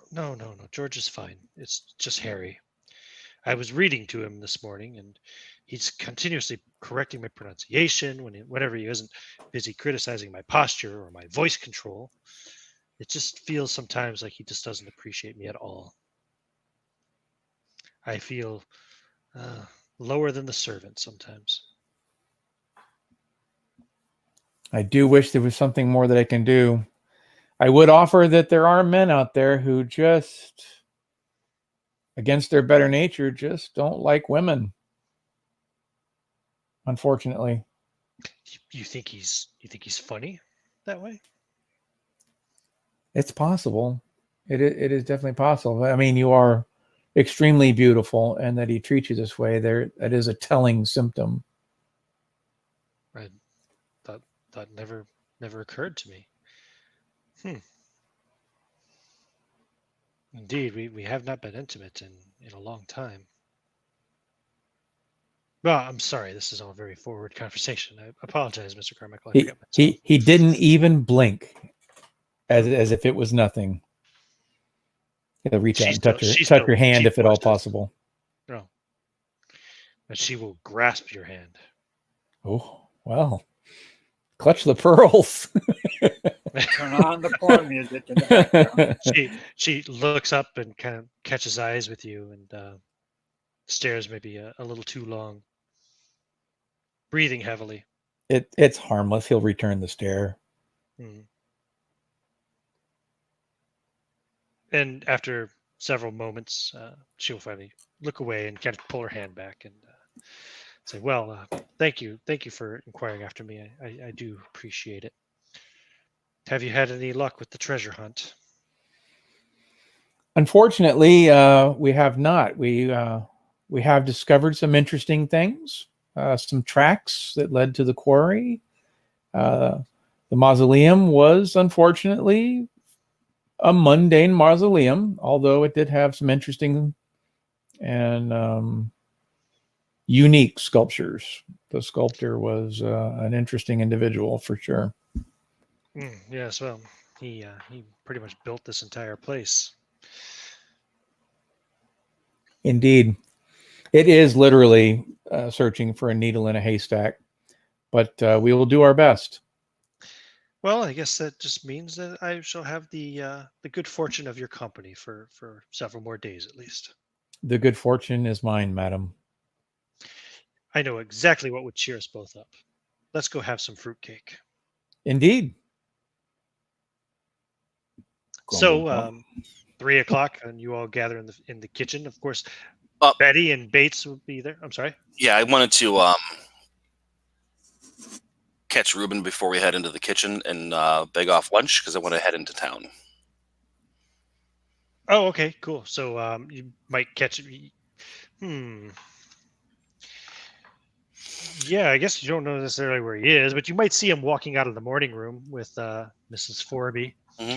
Or even if you don't see him necessarily walking out of the morning room with her, you would see him walking towards the kitchen with her. Okay. Mr. Carmichael. Indeed, Belgrave. I have some business I would like to attend to in the town, if that's all right. I'm sorry to miss second lunch, but I think this might help us with our inquiries. Absolutely. I trust you, sir. Ma'am? Be safe. I'll give him a nod. Give her a nod, and head up to my room to get that sample that we had from earlier. He's a very good man, Mr. Carmichael. I see you've done well in selecting your staff. It was pure happenstance. He basically fell onto our doorstep, and fortunately, we've hit it off. I have a man at the main house, and he will be retiring soon. So hopefully, Mr. Belgrave will take his place. Oh, do you have a large staff? No, much like your own. It was we have two. Sorry, the inner 12-year-old in me is just chuckling right now. Of course. I see. Well, actually, you have three. Did you forget Mrs. Levi? Indeed, I was letting her have a moment of superiority. I apologize. I didn't mean to step in. No. Well, only two. You must have a small place in London then. It's not. It's quaint and but it is well placed. I see. Well, perhaps one day I will get a chance to travel to London, and I mean, I've been there before, but I'd like to travel there again sometime and see your office. Know that with notice or without notice, you would always be welcome. Very good. And so, Bottom, you do go to the second lunch, I presume. Gerard, Mr. Bottom. Yep. I Yeah, do. cool. After So, washing up and bringing my violin down. so it's you and Ruben and Gertrude and Betty and Bates and Connie, um, even Fred. Um, No, George. um, George is not there. No. So the only people who are not there are George and Harry, and of course Clarence, Miss Belgrave, who is headed to town. But you have fruit cake with white icing topped with cherries. Wow. And proper tea, like good strong tea with sugar and milk if you want. Because all of the servants are present, he will go with the formal of Miss Forby.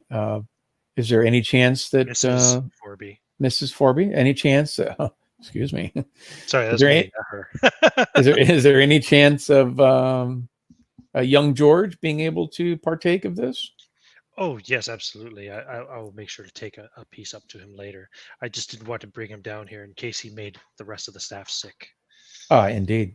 Or Indeed. yourselves, of course. Of course. Oh, this is most fine. Very delicious. You seem to have made a very good impression on him. He was when I talked to him last, he was very excited to have made your acquaintance, Mr. Carmichael. He's a very interesting young man. He has more than a casual interest in small animals, it seems. Their inner workings, as it were.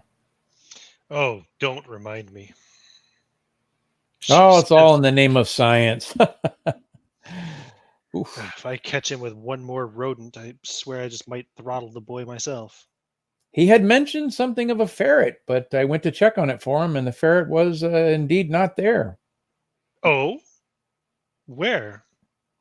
In the barn. There was talk of a ferret, but there was nothing but a broken cage. And she looks at Fred and gives him a hard look, and Fred kind of looks down at the ground, turns red, and he gives you like a death stare as soon as she looks away. She goes, Fred, I thought we had talked about this. I don't want him trapping and capturing any more animals and keeping them in the barn. Yes, my lady, I was unaware. I'm sorry. Well, then perhaps you have been neglecting your duties in the stable. I'm sorry, my lady. I'll try to do better. In Fred's defense, ma'am, I suspect it was more of a fever dream. Maybe it was a memory of something that happened before. I'm sure Fred has been keeping your word, and he, in fact, was just an old cage. That it was a ferret from months and months ago. That there was indeed no animal. Perhaps. Right, Fred?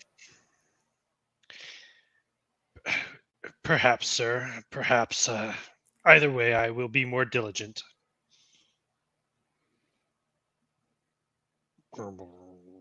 He's going to give a little smirk. Yeah.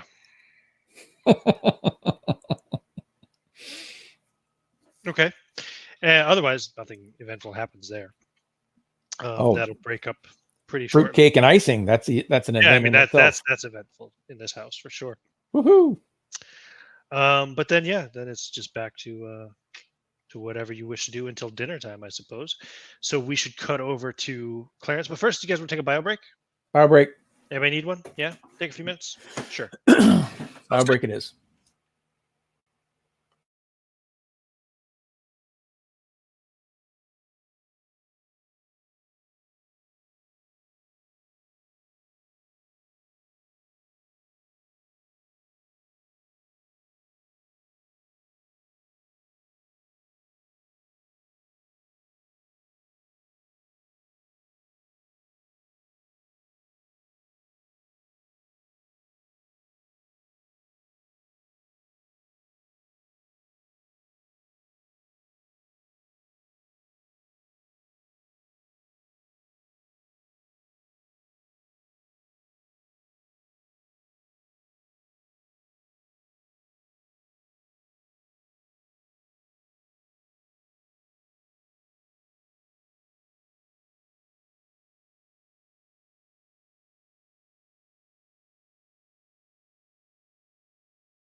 I have returned.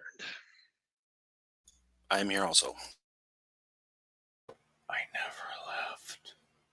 All right, well then we're good to go. Because I reckon Rob is still here as well. Yeah. Good stuff. All right. So, right. Back to town. Sorry, back to town, but into town you were going, Right. What were you going to do? In preparation for heading there, I went back to my room and I got a second handkerchief and I took half of the sample that I got last night and put it into that. Okay. Folded it up and put it into a different pocket. So I have the one with the little piece of material from the mausoleum and what we found last night, and I am going to head into town with that. Oh, I'm also going to put away my weapon. Also going to what, your weapon? Put away the weapon again. I don't want Okay. to get into town with me. Okay, cool. Very good. Sounds like the perfect opportunity to get mugged. No, just Right. kidding. Not out here. Not in Granton's Bridge. Right. No problem. Yep, it's a, like I said before, it is a where was that? That was way back at the beginning, was the description of the town. Boom, boom, boom, boom, boom, boom, boom. Forby House. Yes, Arrival. No, that's Arrival. Granton's Bridge, yeah. So it's yeah, rather kind of rustic old village. Most of the younger folk have moved on to other industrial centers to try and find work. So the public house and the doctor's residence are actually the most impressive buildings in the entire town, even more so than the church. The doctor's residence is my first order of business. Okay, so you want to go visit Dr. Jeffries. Yes. Okay, you knock at the door and are met by a man, a garrulous, hearty, tweedy, luxuriantly bearded, pipe-smoking man in his mid-60s. The tobacco smells quite foul. I try not to let that show on my face. Mm-hmm. But he says, hello, how may I help you? Yes, I was wondering if I might speak with, what was his name again? Dr. Jeffries? With Dr. Jeffries. Well, you are looking at him, sir. Ah, good. Well met, sir. My name is Clarence Belgrave. I am the valet for Mr. Brand Carmichael, who is currently staying at the Forby estate, and we are doing some work for the family. And I've come across a couple of substances, as we are quite remote here, and as I have learned, you are the only man of science in the area. I was wondering if you might have any way to assist in identifying what these substances might be. It may help us in our assistance to the family. See, give me a luck roll. 62 under 83. Oh yeah, this is a good thing you went. You have the high luck. 84, right? Well, yes, please come in. Let's have a look here. Thank you very much, sir. So the Forby estate, eh? Well, I have to go out again pretty soon to pay a visit to the old man. But how's Harry doing? Well, since our inquiries have begun, he has seemed to regain some of his strength. I understand that their young son George is under the weather too, but hopefully that will clear up soon as well. And he starts setting up his little chemistry set. I don't know it's chemistry set, what it's called, but yeah, his chemistry tools. Chemistry set, yeah, that's right. When I think of chemistry set, I think of like the kids' toy chemistry sets we had back in the 80s. But yeah, I'm sure it's a proper one, not a toy. Lab equipment. Yes, his chemistry lab. It pulls out. What would you like me to look at first? Well, this is the sample that is newer, was found last night, and I pull out the handkerchief with what I found on the windowsill. It appears to be some strange mash of vegetation and mud, but I'm not sure where it might have come from. It didn't seem to match anything on the estate. Perhaps a ne'er-do-well who was... Well, indeed, there's many substances in here. The primary substance seems to be crushed grass, green even at that. Not too much of that around here right now, but indeed, there's a bit of moss here and some other vegetation and a lot of mud. Right, and that As you said, I find odd considering the drought in the region at the moment. Where did you say you found this? It was on the estate. It was near the house. I was woken in the middle of the night and thought I heard a prowler, and I investigated the next day and found this substance. Well, they do have a lake there, perhaps along the edge of the lake. Might be some, we could find some mud or maybe a little bit of green grass, perhaps. Or Mr. Carmichael's colleague had searched through the lake and did not find any evidence of the sort that something had passed through that area. I don't know. It's hard to find. It's hard to find wet ground around here. True. Currently, but I see. Yeah. That's the first thing that comes to my mind. Anyway, I think they do still. They still do water their garden there as well. True.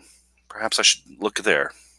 Old Fred there. He does a great job of keeping the garden shape, especially considering this weather. Indeed. Old man is pushing for a raise, I would say. Indeed.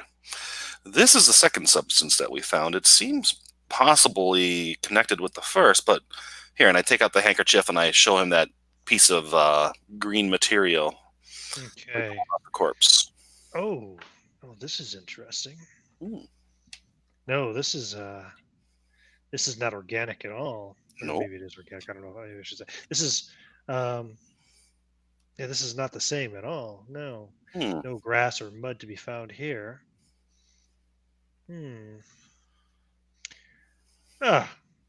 It's verdigris, an acetate of bronze. How peculiar. Where did you find this? It was near the mausoleum. I thought it was vegetation. Well, I believe they do have some bronze works around the house. Harry's grandfather was a pretty well-known sculptor in the area. I have seen some of his works. Unfortunately, they have not weathered the tests of time as well as we could have wished. Fascinating. I had not expected that. Well, to a degree. Perhaps I am just jumping at shadows at this point, but jumping at shadows? Is something wrong? Well, the prowler, you understand. Right. So, see this green here, and I assumed that maybe someone was trying to break in the mausoleum and thought it was of the same materials. Perhaps they were vandalizing some of the statue works or something. Oh, I had not thought of such. I knew it was a good idea to come and speak with you, Doctor. Well, I'm happy to help. Fascinating. Well, I will have to bring this information back to my employer, and I do thank you for taking the time to look through this. Of course. Well, I will bid you good day. I think I will go and get some lunch at the pub, and before heading back to town. We're heading back to the estate. Oh, it's rather late for lunch. It's nearly an early dinner now, isn't it? Maybe, but I did miss lunch to make the trek here, so I'm a bit peckish. Very well. Doctor, good day to you. Thank you again. Perhaps to you, Mr. Belgrave. Perhaps I shall see you at the estate when you make your visit, if we are still here. Indeed. Give my regards to Harry and Gertrude, please. I shall do so. Thank you, sir. And I give him a bow and head to the pub. Good. Okay. And you head to the pub. The Devil's Forge. Excellent. All right. So I drop a bit of the put-on accent that I use when I'm speaking to my betters. And order a pint. Yeah, a pint of bitter it is. Absolutely. Got any grub? There's a handful of patrons around. Yeah, sure. Got some kidney pie. Yeah, sounds delicious. Have some of that, please. Whew, I'm glad I was able to make it into town today. And stuck out at the estate helping my employers. At the estate, the Forby estate. Indeed. Oh, well, be careful. Look out for ghosts. Ghosts, you say? Well, somebody had mentioned one of the, what was it? Young Connie had mentioned something of the sort. Oh, yes. Where do you think this place got its name? The Devil's Forge. Oh, Named after the casting pit in the old Forby grounds. oh, interesting. You know, it's widely held belief around here that old Nicholas Forby was aided by the devil in his arts. That kind of, Hence, the Devil's Forge. that is frightening. And I cross myself. Oh, she had also mentioned something about some green man. Yes, the Green Man, a local haunt indeed. Seems to haunt quite a few people around the village, not just the old Forby estate. Oh, Ah, well, the Green Man it's an old English legend, a symbol for the old gods who lust after young virgins and lost strangers. oof. Usually, these kind of stories are told, to try to discourage intrusion into a person's estate or domain.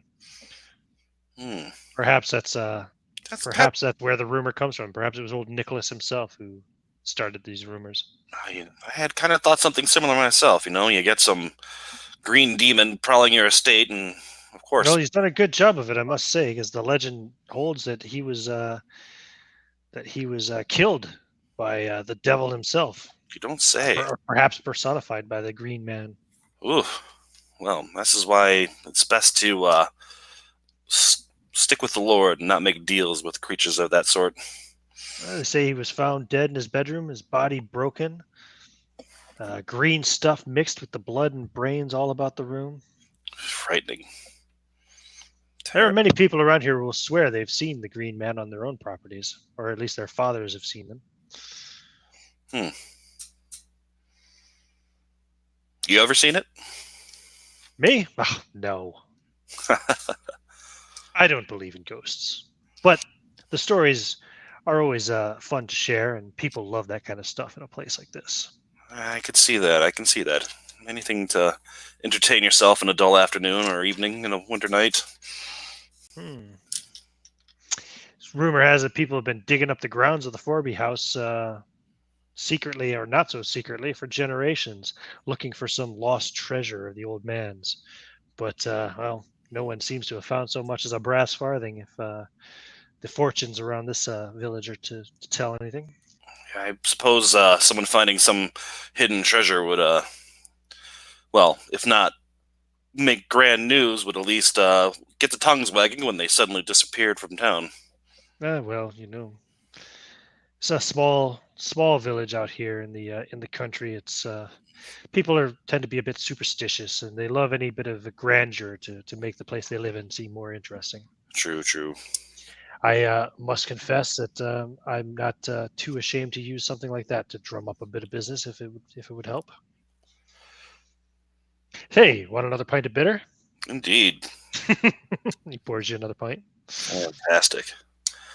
The food there right now. Old Mr. Forby is forcing everyone to stick to his diet. Oh, Harry, is it? Yeah. Indeed. Yeah, let us say the fare has not been, well, it's not been one to wet one's palate. I see. Well, I hope Dig- you enjoy the pie and Mm. slaps hand. And I will definitely do so. Now we'll dig in. Yep, that's real good. Real good kidney pie, gravy, Mm, onions, and potatoes. fantastic. All right. Well, I got some good info, I think. Okay. Once I finish up, I'll thank them, pay them a bill, chat a little bit more, and then head back to the house before dark. What were you guys doing after the second lunch in house? Ruben and Gerard. Go ahead, Gerard. It depends on what was going on with the company at the table. I assume I would probably, after I would play him a little bit of the violin once again, and Okay. maybe head towards the library if Ruben didn't have anything he was going to need my assistance with. Okay. Ruben will take this moment to see if Miss Gertrude wants to take a slice of clandestine cake to George, and he would accompany her. Okay. Yes, that's a great idea.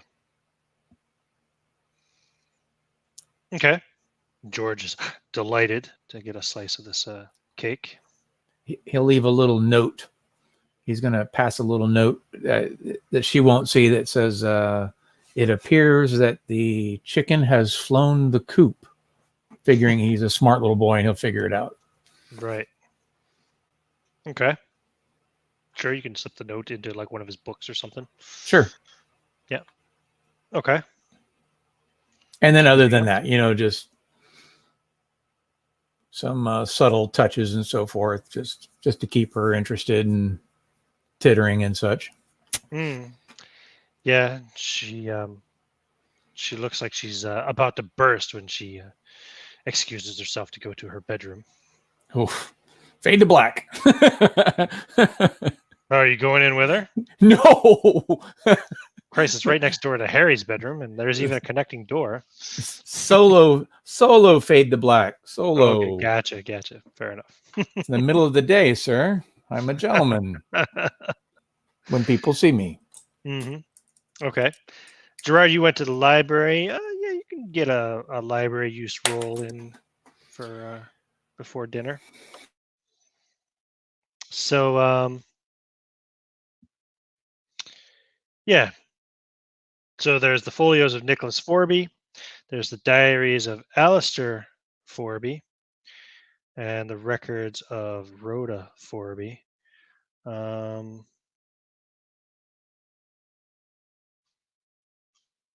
Yeah, what do you want to look at first?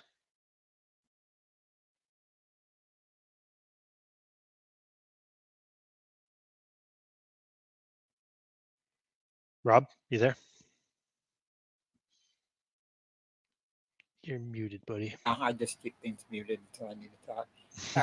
There's a lot of stuff going on in the room sometimes. It's cool. Give me a second. I wanted to look at that paper that has, or the picture that has all these different. Okay, could you name the names off again? I'm sorry, I got the list up right now. So you have found the folios of Nicholas Forby. Okay. The records of Rhoda Forby. In between those is the diaries of Alistair Forby. Okay. So Nicholas Forby, of course, was the grandfather. He was the sculptor. Right. Alistair Forby was his son, and Rhoda Forby was Alistair's wife. Okay. I'm going to go for Nicholas Forby. Okay.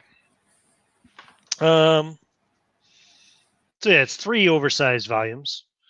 A dozen books divided into the 3 periods of Nicholas's life. And pretty much you can get through one of these before dinner time because it takes a bit of time to comb through all the stuff. So the early books, 1799 to 1827. I presume you're starting at the beginning or not. You don't have to. No, I'd like to start in the middle, to tell you the truth. We're going to start in the middle. Yes. Okay, the middle books. Sketches and notes fill the bulk of these books, 1827 to 1835.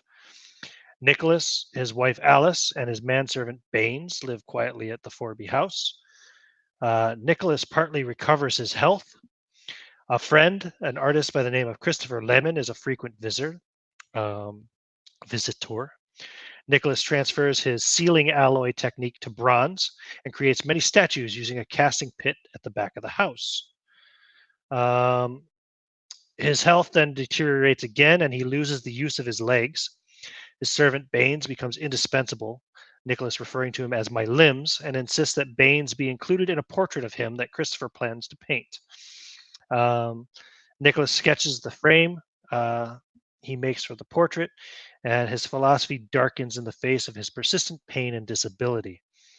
Give me a psychology roll. Okay, so let me get the sheet up and find out what my psychology is. My psychology is down here a little bit. Let's see. Oh, my psychology. Oh, it's a 20. Let's see where I roll. Not looking good.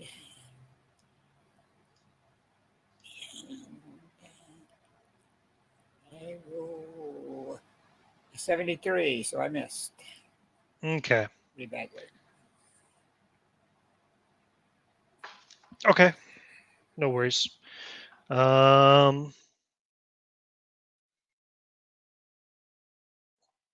see. But you do, and then continuing on the reading, you do see Nicholas finds a secret passage in his house, and he uses it to spy on his household. And then there's an entire section that looks to have been long ago cut from the end of the last of the books in this section. Okay, the last of his middle life, or the last of these books that concern those years, yes, 1827 to 1835. So and then it's time for dinner. But okay. by the time you get through all that, I mean, I know I only took me a minute or two to read all that, but you know, what I mean, it took you probably a few hours to kind of comb through and scanning through as fast as I could read, but yeah, it'll take a while. Okay, that's fine. I'll go on for wash up for dinner, I guess, and okay. I right back down.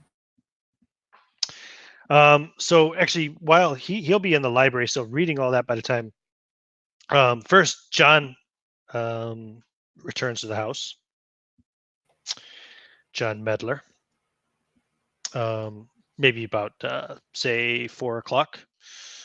Probably just around the time you're coming out of George's room, or after just around the time you've left Gertrude, I should say, in her room. Reuben. Medler returns. Let me see here. Where is it? Here's where I'm. He seeks you out, Reuben. Where does he find you? Where do you go after leaving Mrs. Forby? Well, I guess it all depends. I mean, he would have caught up with Mr. Bonham. Now Bonham's in the library studying away. Do you want to stay with him? Yeah, he would have gone into the library just to share the same space, not to even bother him one tick. Okay. And just to sit there and take notes and think for himself, because so that's where John will find you. He reached a point of impasse with ideas of where the jewel might be. Mm-hmm. Gentlemen, how goes the hunt? I'm beginning to suspect this emerald egg was tossed into the lake in frustration or angst. Really? What gives you that impression? Because it doesn't seem to be the places where the places I would put it in, and I'm something of a jewel hider and finder, so it's a bit frustrating. Planning a bit of a dive? Are you offering, sir? Are you offering to do the dive? Oh, no. I have no personal interest in diving into that freezing cold. It's probably not freezing cold actually, but diving into that cold, dark lake. If anything, I would have considered a dredge, but not being a fish or a frog myself. I see. How did you find your trip? Oh, well, unfortunately, rather uneventful. I don't suspect I shall be hearing from them again, but who knows? I see. I will keep hunting myself, as you say, hunting an emerald of my own. What emerald would this be, sir? Hunting for the emerald, the jewel of gainful employment. As a military man? Oh, as anything that my skills may allow me to do, I suppose. You see, the pay when one is on what's the word? When one is standing idle, as I am, is not as good as it was when I was active. So I would like to find some employment to make some extra money to help my sister out, and maybe Harry too, in case his illness takes a turn for the worse and he doesn't find this great treasure. Indeed. We do at times find ourselves in need of a man with martial skills. Really? Well, I mean, If you, and I do know quite a few people, and in fact, the retired Colonel Hollingsworth is the one that sent us. He knows many men. I'm sure I could put a good word in for you. Oh, that would be very good. If you have, that would be quite excellent, but that wouldn't make sense. That would be very good. Yes. If you have, you would have my gratitude.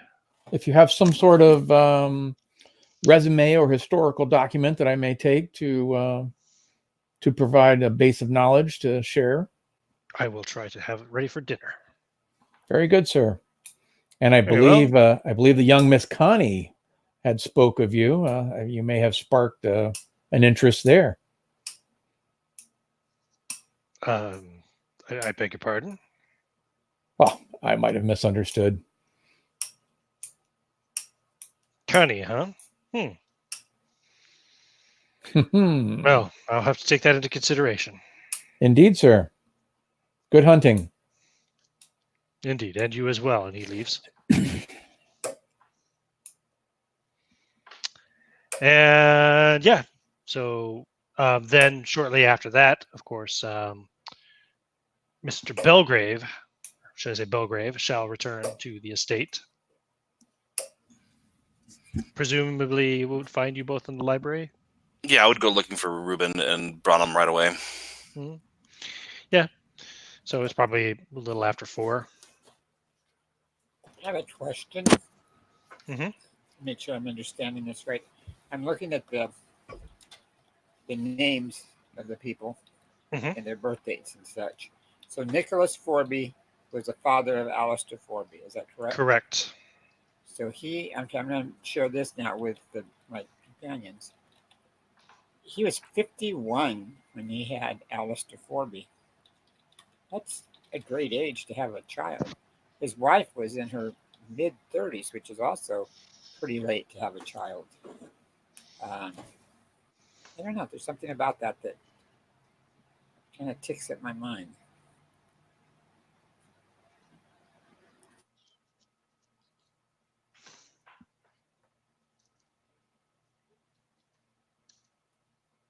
And you're met with silence from your companions. That is. Oh, am I there when he mentions this? That is a curious line of thought. I thought you were in the library researching something more emerald related. I was searching the books of these people, and why, Mr. Bonham, are you showing interest in Miss Gertrude? In what? Say what? Are you showing some interest in the lady of the house? No. She is quite beautiful. What? How did we get to this point of conversation? I think you must have her on your mind, Mr. Carmichael. Overtired. I think I may have caught a little crypt dust in the mausoleum, throwing me off my game. Yes. I've went through the second volume of Nicholas Forby's records, or his diary, whatever you want to say. And nothing stands out there so far. But just looking at the dates and the names, it seems odd to have a child at 51 and never before. I said 3 volumes. I should have said 3 collections. Sorry. Okay. Did I come across a date whenever he married Allison Sparring? It was not mentioned in that section. Maybe if you read the first section, perhaps, or I don't know. Yeah. Because he was 15 years older than her, which isn't that unusual. But, okay, that's the next thing I'll try to do then whenever I have time. What about Mr. Belgrave? Have you? Well, I did find something interesting. So I went to speak with the doctor in town regarding the sample we found last night, and the sample we found this morning in the mausoleum. As we suspected, of course, it was a strange mix of moss and crushed grass and mud.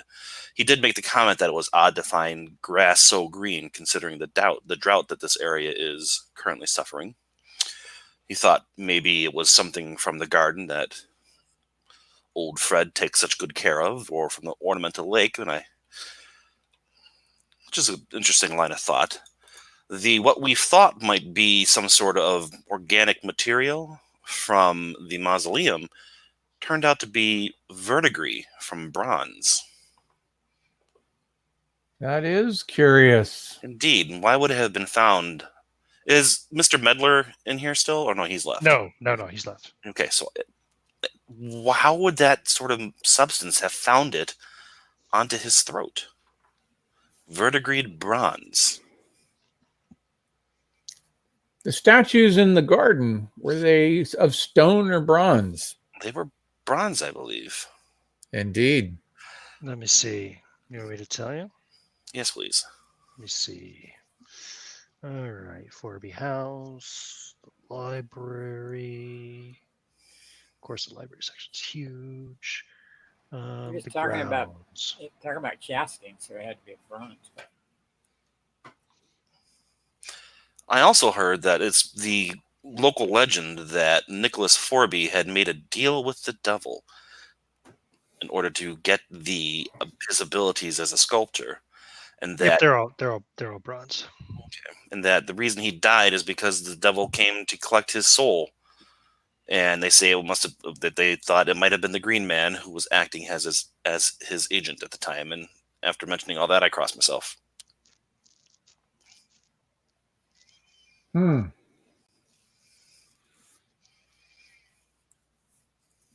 off idea struck me based upon the craziness that we've seen of late. More so us than yourself, Belgrave. We've seen things that could curl your hair. Let us assume that his neck was broken by someone with bronze hands. Let's just go with that idea. Perhaps the same bronze man might be clutching the stone. Oh. I'm off. And he runs out the room. He runs to the garden. He's going to the gardens. Bonham with wide eyes, like what the hell? Bonham still got quite a bit of reading to do, but I'll follow Mr. Carmichael. Okay.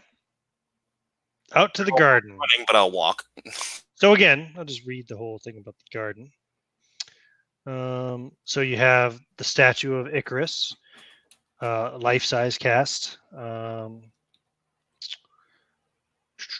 which is in the kind of center of the garden, the place of honor, if you will, depicted lying on its back with the ivory-covered base surrounded on all sides by the manured prickly rose bushes. There is the other statues dotting the grounds, which are all strict interpretations also of classical heroes or villains. Whereas Icarus is missing the wings, doesn't seem to have any wings, you'd notice, if you're familiar with the legend of Icarus. But there is the whole inscription thing. Did you ever see that before? Yes. David?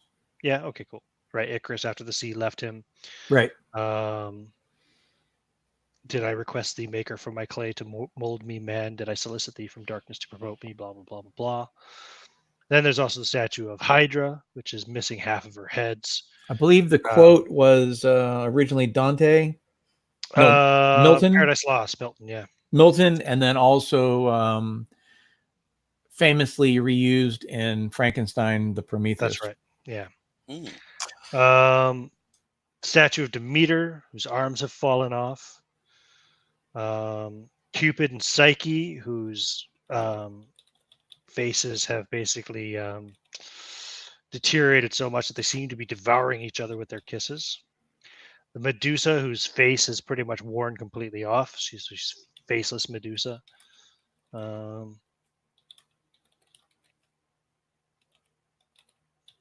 Yeah. I want to, as I get out there, I want to look at each of the statues and look at their hands, and then try to see if there's one that has the verdigris on the hands is less than the verdigris on the rest of them. Okay. Ruben's looking for any of them that are clutching as if holding something. Okay. No, none of them seem to be holding anything, and none of them they all have verdigris, of course, but none of them look to seem to be worn away at the hands or anything of that sort. I mean, Demeter's missing her arms, but Right. Was it Demeter? One of them, yeah, Demeter, I think, was missing her arms. Yeah. Is there maybe other statues that we don't know of?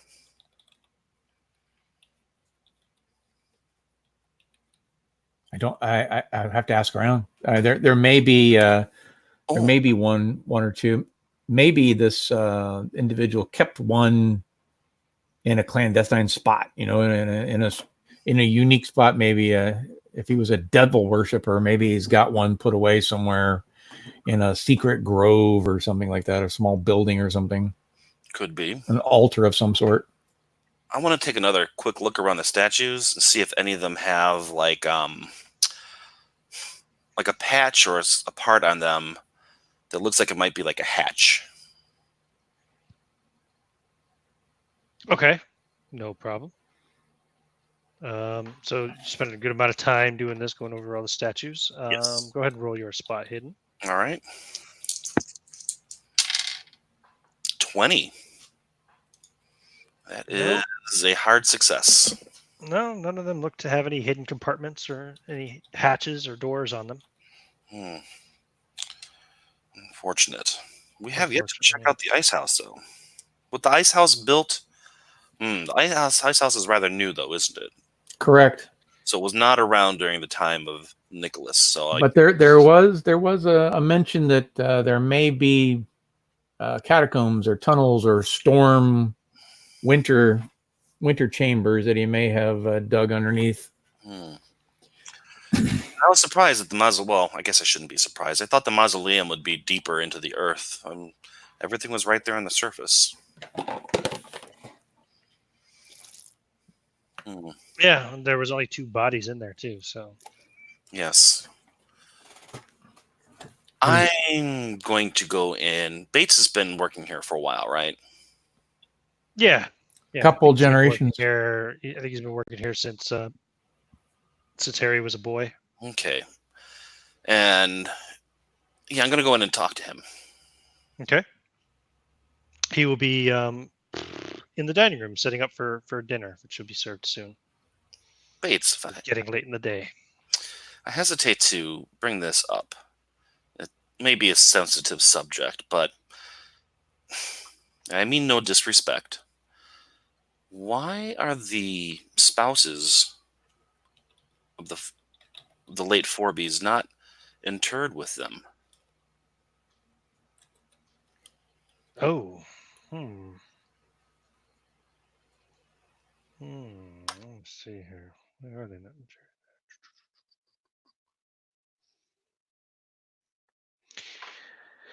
Well, give me a what would it be called? Give me a persuasion roll, I guess. Or perhaps a charm roll. Oh, I'm not good at that. It could be a charm roll as well. Okay, I'm not good. Charm or persuasion. I mean, I don't want to a guy. Yeah. I have a bit of charm. It might be kind of private information. I'm just wondering if he's shared it. Yeah, okay. Let's see if I get it. Come on. Especially in Victorian sensibilities, talking about some other man's wife is I rolled a 30. My charm is 25. 1, 2, 3. I think I'll spend the 5 luck points. I'll say that he considers you enough of a friend that he would be willing to divulge such person. I will spend the 5 luck. Well, you see, the mausoleum is not on consecrated ground. If it was, then Alistair never could have been buried there. I had wondered that. However, as such, Rhoda, Alistair's wife, when she passed, she didn't want to be buried there. Neither did Allison, it is said. So I see.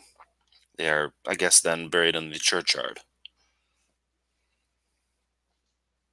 Yes, I would say so. I see. I see. I've never visited their graves myself. I understand. Yeah, sorry to have brought up such a sensitive subject. It just struck me, and I wanted to ask. And I do apologize if it made you uncomfortable. It's not my intention, I assure you. No problem. Oh, how odd.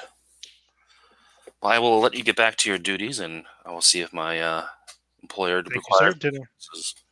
Dinner will be served soon. We are having. Let me see here.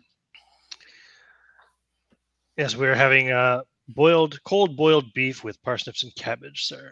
Sounds delish. Sounds delicious. There will be a little bread and butter pudding afterwards. I see. I see. All right, Bates. Well, thank you very much. If there's anything I can do to assist, of course, do not hesitate to ask. Of course, sir. Now, just as you told me not to call you sir, please do not call me sir. It's an old habit, Belgrade. You understand? I do. Fair chuckle. Those camaraderie among servants. Mm-hmm. Okay, so dinner will be served shortly. Then you'll finish reading and notice the section that has been cut out from the last book of the middle volumes. Of course, Gerard. I will go and warn Mr. Carmichael and Mr. Gerard of the delicious dinner that is incoming. Mm-hmm. Yeah, and so dinner is served. Harry protests as he is essentially force-fed, not force-fed literally, but as his wife makes him eat some raw liver. Dr. Jeffrey says that this is good for you and will help your condition, honey. What would she call it, her husband? Dear. You should listen to Dr. Jeffrey's advice. He only has your health at interest. And he protests, but he eventually eats some raw liver. And then he insists again that the house must be locked up, despite the oppressive heat. After all, he says, Master Carmichael and his people found tracks outside. We may still have prowlers after the silver. So lock every window and every door. Well, I'm having lunch or dinner in the kitchen. When I get a chance, I want to look at old Fred's boots to see if they're smeared in mud and crushed grass and moss. Old Fred's? Yes. Well, yeah, a little bit. Definitely, there's some mud and some grass. Yeah. Not to the degree that it would have been him at the window. What's your natural world skill? It's a 10.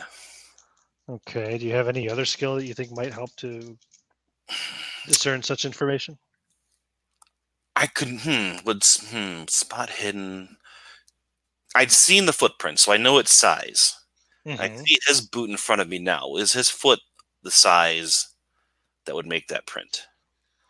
And what would I use for that? It is possible. Tailoring? Yep. No, it is possible. It is possible that it could have been his foot. Mm-hmm. So that's and he definitely. I mean, you would assume it's from working in the gardens and stuff. Exactly. But I'll keep that knowledge for now, and I'll relay it later. Okay. There is one other thing I can think of, though. Did I get a good idea of the size of the person at the window? Oh, interesting. I mean, yeah, you have an idea as to what you saw, though. I mean, you saw it from upstairs, so you weren't downstairs, like looking right at it, right? So right. But it did run off. It would have run past, hopefully, something that I could judge. Yeah, I mean, you think you have a rough idea. Is he big enough to have been the figure? Let me check something here.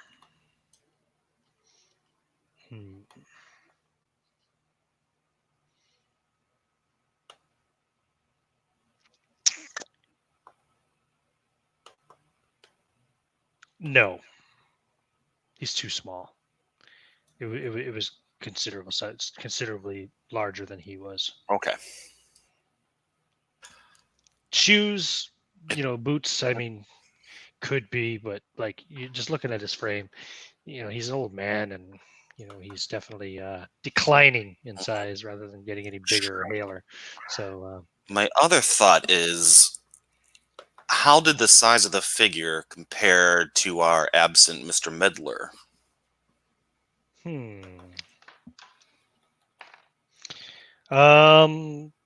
Medler looks a little bit smaller, but definitely a lot closer to it in size. Medler's a pretty stocky, large man. He's a strong man for sure. Yeah. And with costume, being a soldier and all, and with costume and whatnot, he could have bulked out. Yeah, that's possible. I'm gonna save that knowledge as well. I'm gonna speak with Ruben and Gerard later. Okay. Yeah. So again, Bates and Gertrude see to making sure everything is locked.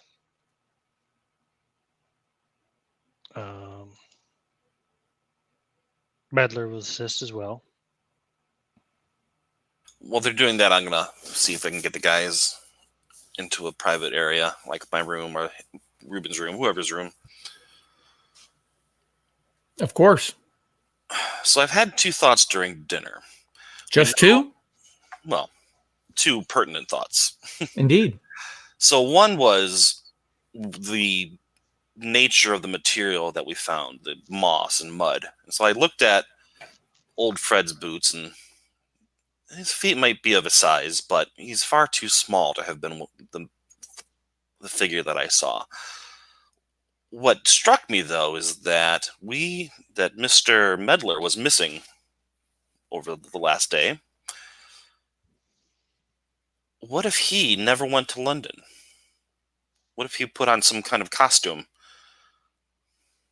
and was traipsing around the house, looking for the egg himself, and using the guise of the mysterious green man to scare off anybody who might spot him? Couldn't he just as easily say that he's helping them look for it, and if he ever found it, just put it in his pocket and say that he never found it, rather than putting on some elaborate ruse? Well, this is an odd situation here. I mean, perhaps I've read too many mystery serials in my day. I suspect you mean Penny Dreadfuls. Penny Dreadfuls, that's the word. Perhaps I've read too many Penny Dreadfuls. But is it possible? I mean, you said to look at things from odd angles. Indeed. And the second thought? Oh, that was both of them. That maybe it was Fred who was the figure I saw, but he's far too small. I doubt he's Fred. Yes. The second one, maybe Mr. Medler never left. Suppose he said he went by train? Yes, he did. I guess the only way to verify that would be to head to the train station and ask around and see if anybody saw him coming and going. Huh. I could do that on the morrow if you like. We could do that, but if we keep an eye on where he is tonight, and we actually have another sighting of this green man, then maybe we can correlate the two and save yourself a trip. Shall we set up a watch then? A watch? Maybe we could set up a couple break threads across thresholds of doors and such. And if they're broken, then we know somebody passed out of their door. That sort of thing. There's a trick that my aunt used to use when my sister and I were living with them still after my parents were lost. She would take one of her hairs and wet it and then put it over a seam of a cabinet that she didn't want us getting into. And of course, eventually we figured out what she was doing. But maybe we can do something similar. Do you have any of your aunt's hairs? Oh, I have my own, of course. Oh, I see. Very good. I do still have a full head. I I am a young man. Threads, hairs, it's all the same. You have to be careful about this, of course. Indeed. Well, a lost hair might be less conspicuous than a mysterious thread suddenly found by the cleaning staff. Good call. Good call. Mr. Well, Bonham? Wait until it is later in the evening, and I will set up a hair on his door. Okay. That sounds fine. I need to have some refreshment on the portrait. There was a little green man in the portrait, if I remember right. It's been a couple of weeks, so. No, I don't think so. Let me go back and what read was the this portrait again. whole thing about the hairy green man? That's just the legends Just a of legend. the Okay. of the haunt. Yeah. Okay. The Wasn't haunting. no, I think he's thinking of the little statue. There was a statue, right? Wasn't there something weird? Something in that I thought there was a mysterious figure in the background. Yeah, I thought there was a statue of some sort, a small one. So the portrait, the painting above the mantelpiece in the library depicts Nicholas Forby sitting at the desk next to the window. He's a small, dark, twisted figure with pain-filled eyes and a white, drawn hatchet face adorned with a small goatee. He sits in the invalid chair at a dark desk and open folio before him. In one hand, he holds a green stone the size of an egg, which may be an emerald. Out of the gloom at his left shoulder peers Baines's flat, sullen, faithful, pallid face. Mm. The painter has signed himself Christopher Lemon.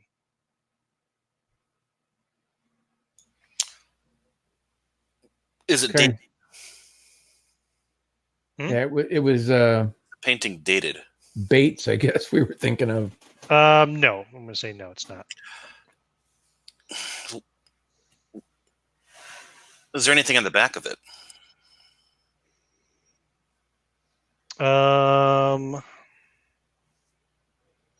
Good call. Pull down the painting and have a look behind it. Yeah. So it has an ornate, heavy gilt frame, which was evidently cast by Nicholas. The surface has a remarkable cracked patina.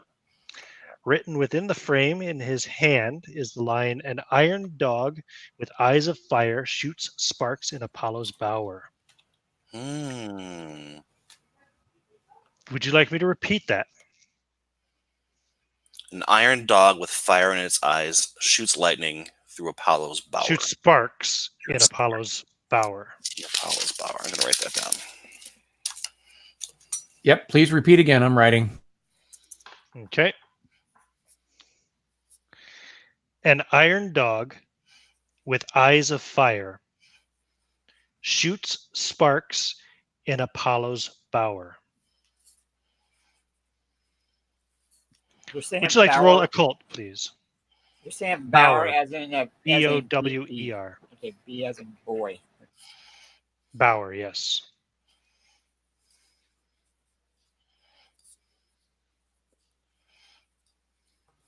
All right, cult roll. Here we go.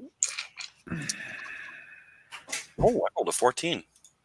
What is my occult? A 35. I am home. Whoa. Welcome back. You rolled a 35, John, is that what you said? Yes, I rolled a 35. And what's your occult? 80. Oh, holy cow, you got a hard success. So, Apollo was the Greek god of poets and scholars. His symbol was the bay laurel tree.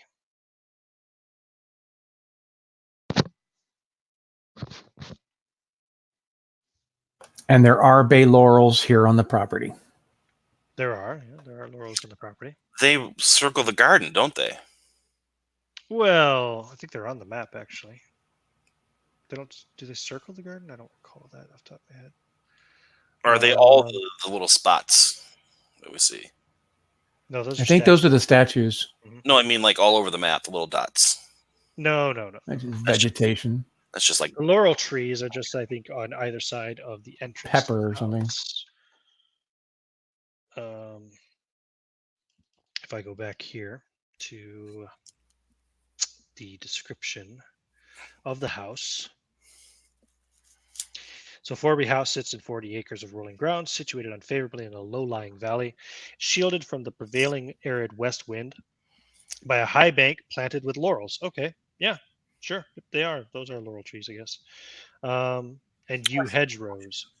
Carriageway leads to the house along an exposed ridge, descending in one final sweep around an ornamental lake and a formal rose garden sheltered by high yew hedges. Bum, bum, bum, bum, bum, bum, bum, bum, bum.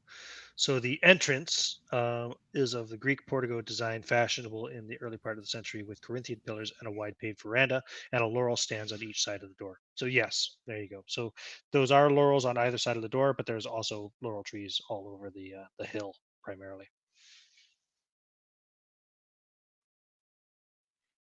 Cool. Yes. Okay. I want to find out when this painting was made. I guess it's getting late in the evening, though, isn't it? Let me think. Did that come up at all in your readings today? Yeah, we're gonna finish soon, John. Well, Bates is in the painting. I suspect you could ask him. No. The Bates isn't in the painting. Baines is in the painting. Baines. Sorry, my hearing is shit. Sorry. It's Baines. No, the readings that. Here we go. So the middle books, artist Christopher Lemon. It had made mention about the. Oh, he just mentioned that he insists he be included in a portrait of him that Christopher will paint. Does it say when it was painted? I guess it doesn't specifically say when, but you could try to. You could try to extrapolate just based from when it's written in the diary. Sometime in the 30s, anyway. You would figure. Because my thinking is that if we know when the painting was done, we have his folios. Maybe one of those is what was on his desk at the time, and that might contain a clue. Yeah, it's somewhere around the mid 1830s, you'd reckon.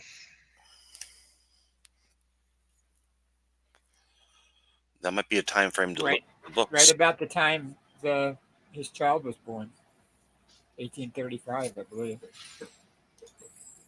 Hmm. 36. But yeah, 36. Right then. Mm-hmm. Okay. And what do we know about this Bain? B-A-N-E, as in the B-A-I-N-S. He was he was the Bates for Nicholas Forby. The household servant. Alistair's wife was 13 years older than him. Alistair's wife? Yeah, she was born in 1823, it says in my notes here. She was indeed, yes, and he was born in 1836, correct. Interesting.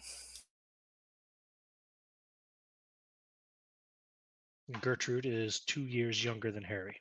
I guess he had to make up for how much older his dad was than his mom. Gertrude is 29 years old currently. And his mom was about 35 when he was born, so maybe he looked up to older women. I don't know, but Bain, in this portrait, you said Bain is standing aside, and you said something about his eyes that made me think something unusual. His eyes glowing? No. That would be way too. Yeah. He has horns on his head. He's a devil right there. The horns, the tail. Eyes. I don't see anything about eyes. Oh yeah, here he's a small, dark, twisted figure with pain-filled eyes. That's Nicholas. Description of Nicholas. But what about Bain? That's what I'm talking about. Baines just says flat, sullen, faithful, pallid face. Oh, okay. Almost like the stereotypical old English servant. Butler, if you will. He was more than a butler. In fact, you know from the books you read tonight that Nicholas often referred to him as his limbs. An indispensable servant.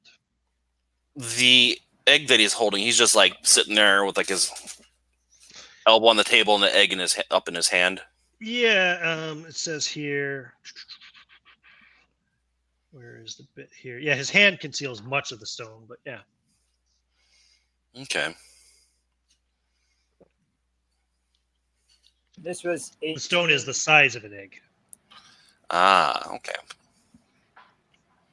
So he's got the back of it. So he's concealing much of it. So that means like the back of his hand is towards the viewer. You can just see it through his fingers. Or maybe it's cupped in his hand. Yeah, something like that.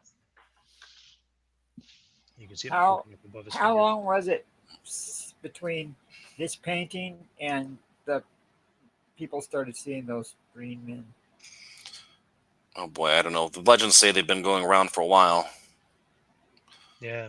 So it was when they first started.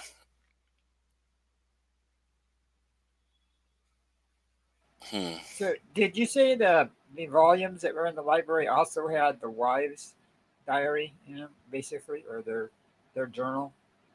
Or did you just say it was the No, yeah, you've patriarch? got the folios of Nicholas Forby. Uh-huh. You also have the diaries of Alistair Forby, and you have the records of Rhoda Forby, which is basically her diary. And did I miss it? Do we know what happened to Baines? Nope, you didn't know anything about what happened to Baines. Perhaps Mr. Bates might know. Perhaps. I have another wild theory, but it's probably nothing. It's just that's I don't know. Let's hear it, man. Spit it out. Okay. For some reason, this is just something I'm thinking wildly about. Okay, he's basically a crippled old man in pain, or he's getting old. We have statues that move around. Maybe that's what we're seeing. The statues, a mobile statue. They turn green, with the oxidation or whatever, don't they? Isn't that what the pharmacist said? Indeed. Okay, and so they would be drained, especially at this age. The patina. And he wanted to escape his crippled body. Maybe he did make a pact with some kind of supernatural entity to get his soul transferred into some kind of statue or statues, or much and like it's homunculus. wild. Yeah, and kind of for some reason it also reminded me of the Apollo. What Apollo was saying, that I can't remember now why I was thinking that. But The iron dog with eyes of fire. Yeah. Anybody want to? You guys can try to make an intelligence roll. We'll call it a hard intelligence roll. No, I made it, but it's not a harder success. Let me check. I got a 23. Let me see what I got. I'm pretty sure you made it. Oh, I'm sure I made it. I'm seeing if it's a hard success or not. He has an 80 intelligence. Oh, you definitely made it. So I got a 40, makes it a hard. Yes, he made it. I can make it an extreme success if need be. No need. A fire dog is the iron log support on a hearth. Is it what? The iron log support on the hearth. Oh, the thing that sits in the fireplace that you put the logs on. Iron dog. I did not know that. Interesting. There is one, of course, in the fireplace underneath the portrait. Yeah, I thought that was like a log cradle, but very cool.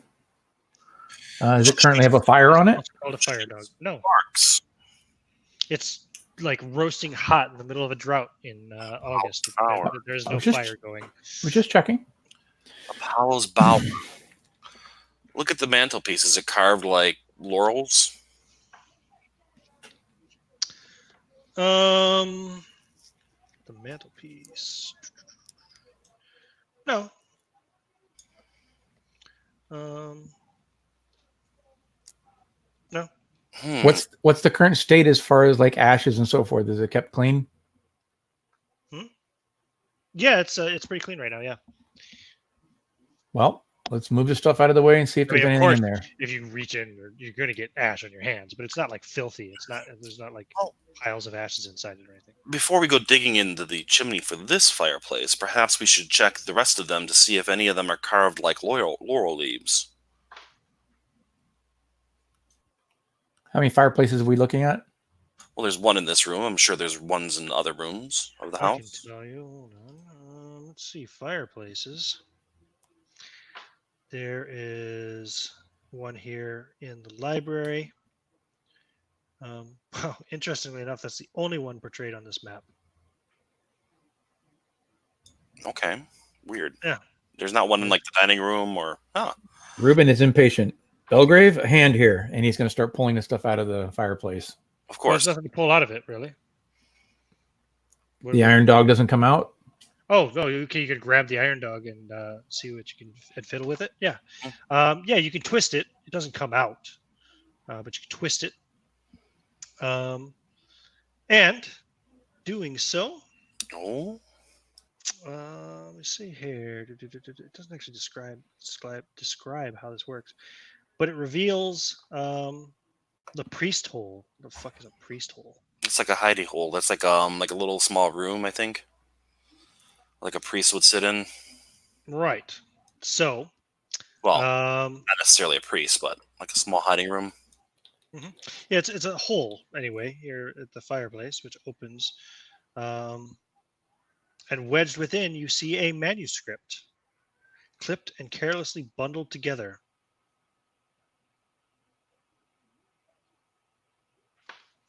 Take it out. Pick them up. Okay. Yeah, you grab it out, no problem. Do you want to try to read the whole thing, or what do you want to do? Indeed, yes. Take it, spread it out, and take a look. Okay, give me an English roll. English? No. Mm-hmm. Oh, wow. Yeah, it's hand scrolled. It's not, He has multiple languages, including English. I rolled a 6. Oh, a 3. Nice. Okay. Damn it. I need to save those for shotguns. Give me a second one. It is written in a wild hand, it says. I actually have 25 in wild hand. Mm-hmm. I did not make my second roll. Oh, I'm sorry. There was a second roll. I was just joking. Hold on. 47. Let me see what I've got. I'm sure that I'm sure you made it because it's based on your education, unless you've improved it. That's the base. Yeah. My education's 83. Okay, and roll another one. Stand by. 9. 37, which Okay. is a hard success. So it takes a while. You'll be able to get through it all working together. The manuscript details work on Icarus with many sketches. All sketches, save the last few, show the traditional winged man of mythology. Much of the writing is incoherent. Nicholas is so sick that he thinks he will die. He asks Christopher to visit him in order to finish the mold. He also asks his friend to finish his work if he were unable to. For I care neither for heaven or hell, only that my masterwork outlive me, he writes. At the close of the narrative, there are rantings directed at Christopher and Alice, mentioning a spy hole from a secret passage. Yeah. The narrative becomes disjointed and finally tails off incoherently. And I actually have a handout for this one. Handout 3. Perhaps there was an affair. Oops. If a cock crow in another's nest, then let that rooster a cuckold be. Why should he inherit? If faith I shall mimic Perseus, an amusing conceit, and with the gift of Prometheus dispel the night from Apollo's bower. Where'er this light do shine, there I will conceal it. I shall conceal it. I mock you, my green-eyed rooster's egg, for it is mine. Ho ho. Marginalia indicates that Alistair Forby has read this manuscript and was greatly shocked by his mother's infidelity.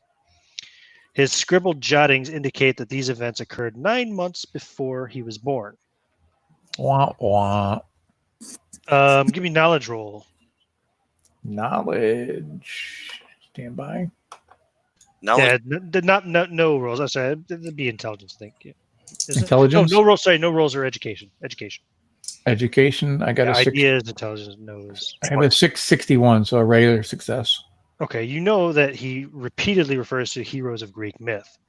Prometheus stole fire from the gods to give to humanity.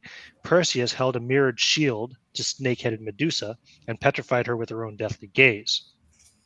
A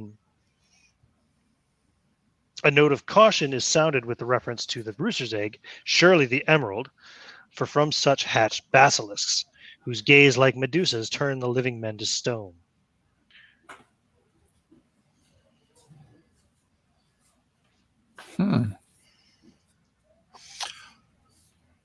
I shall mimic Perseus,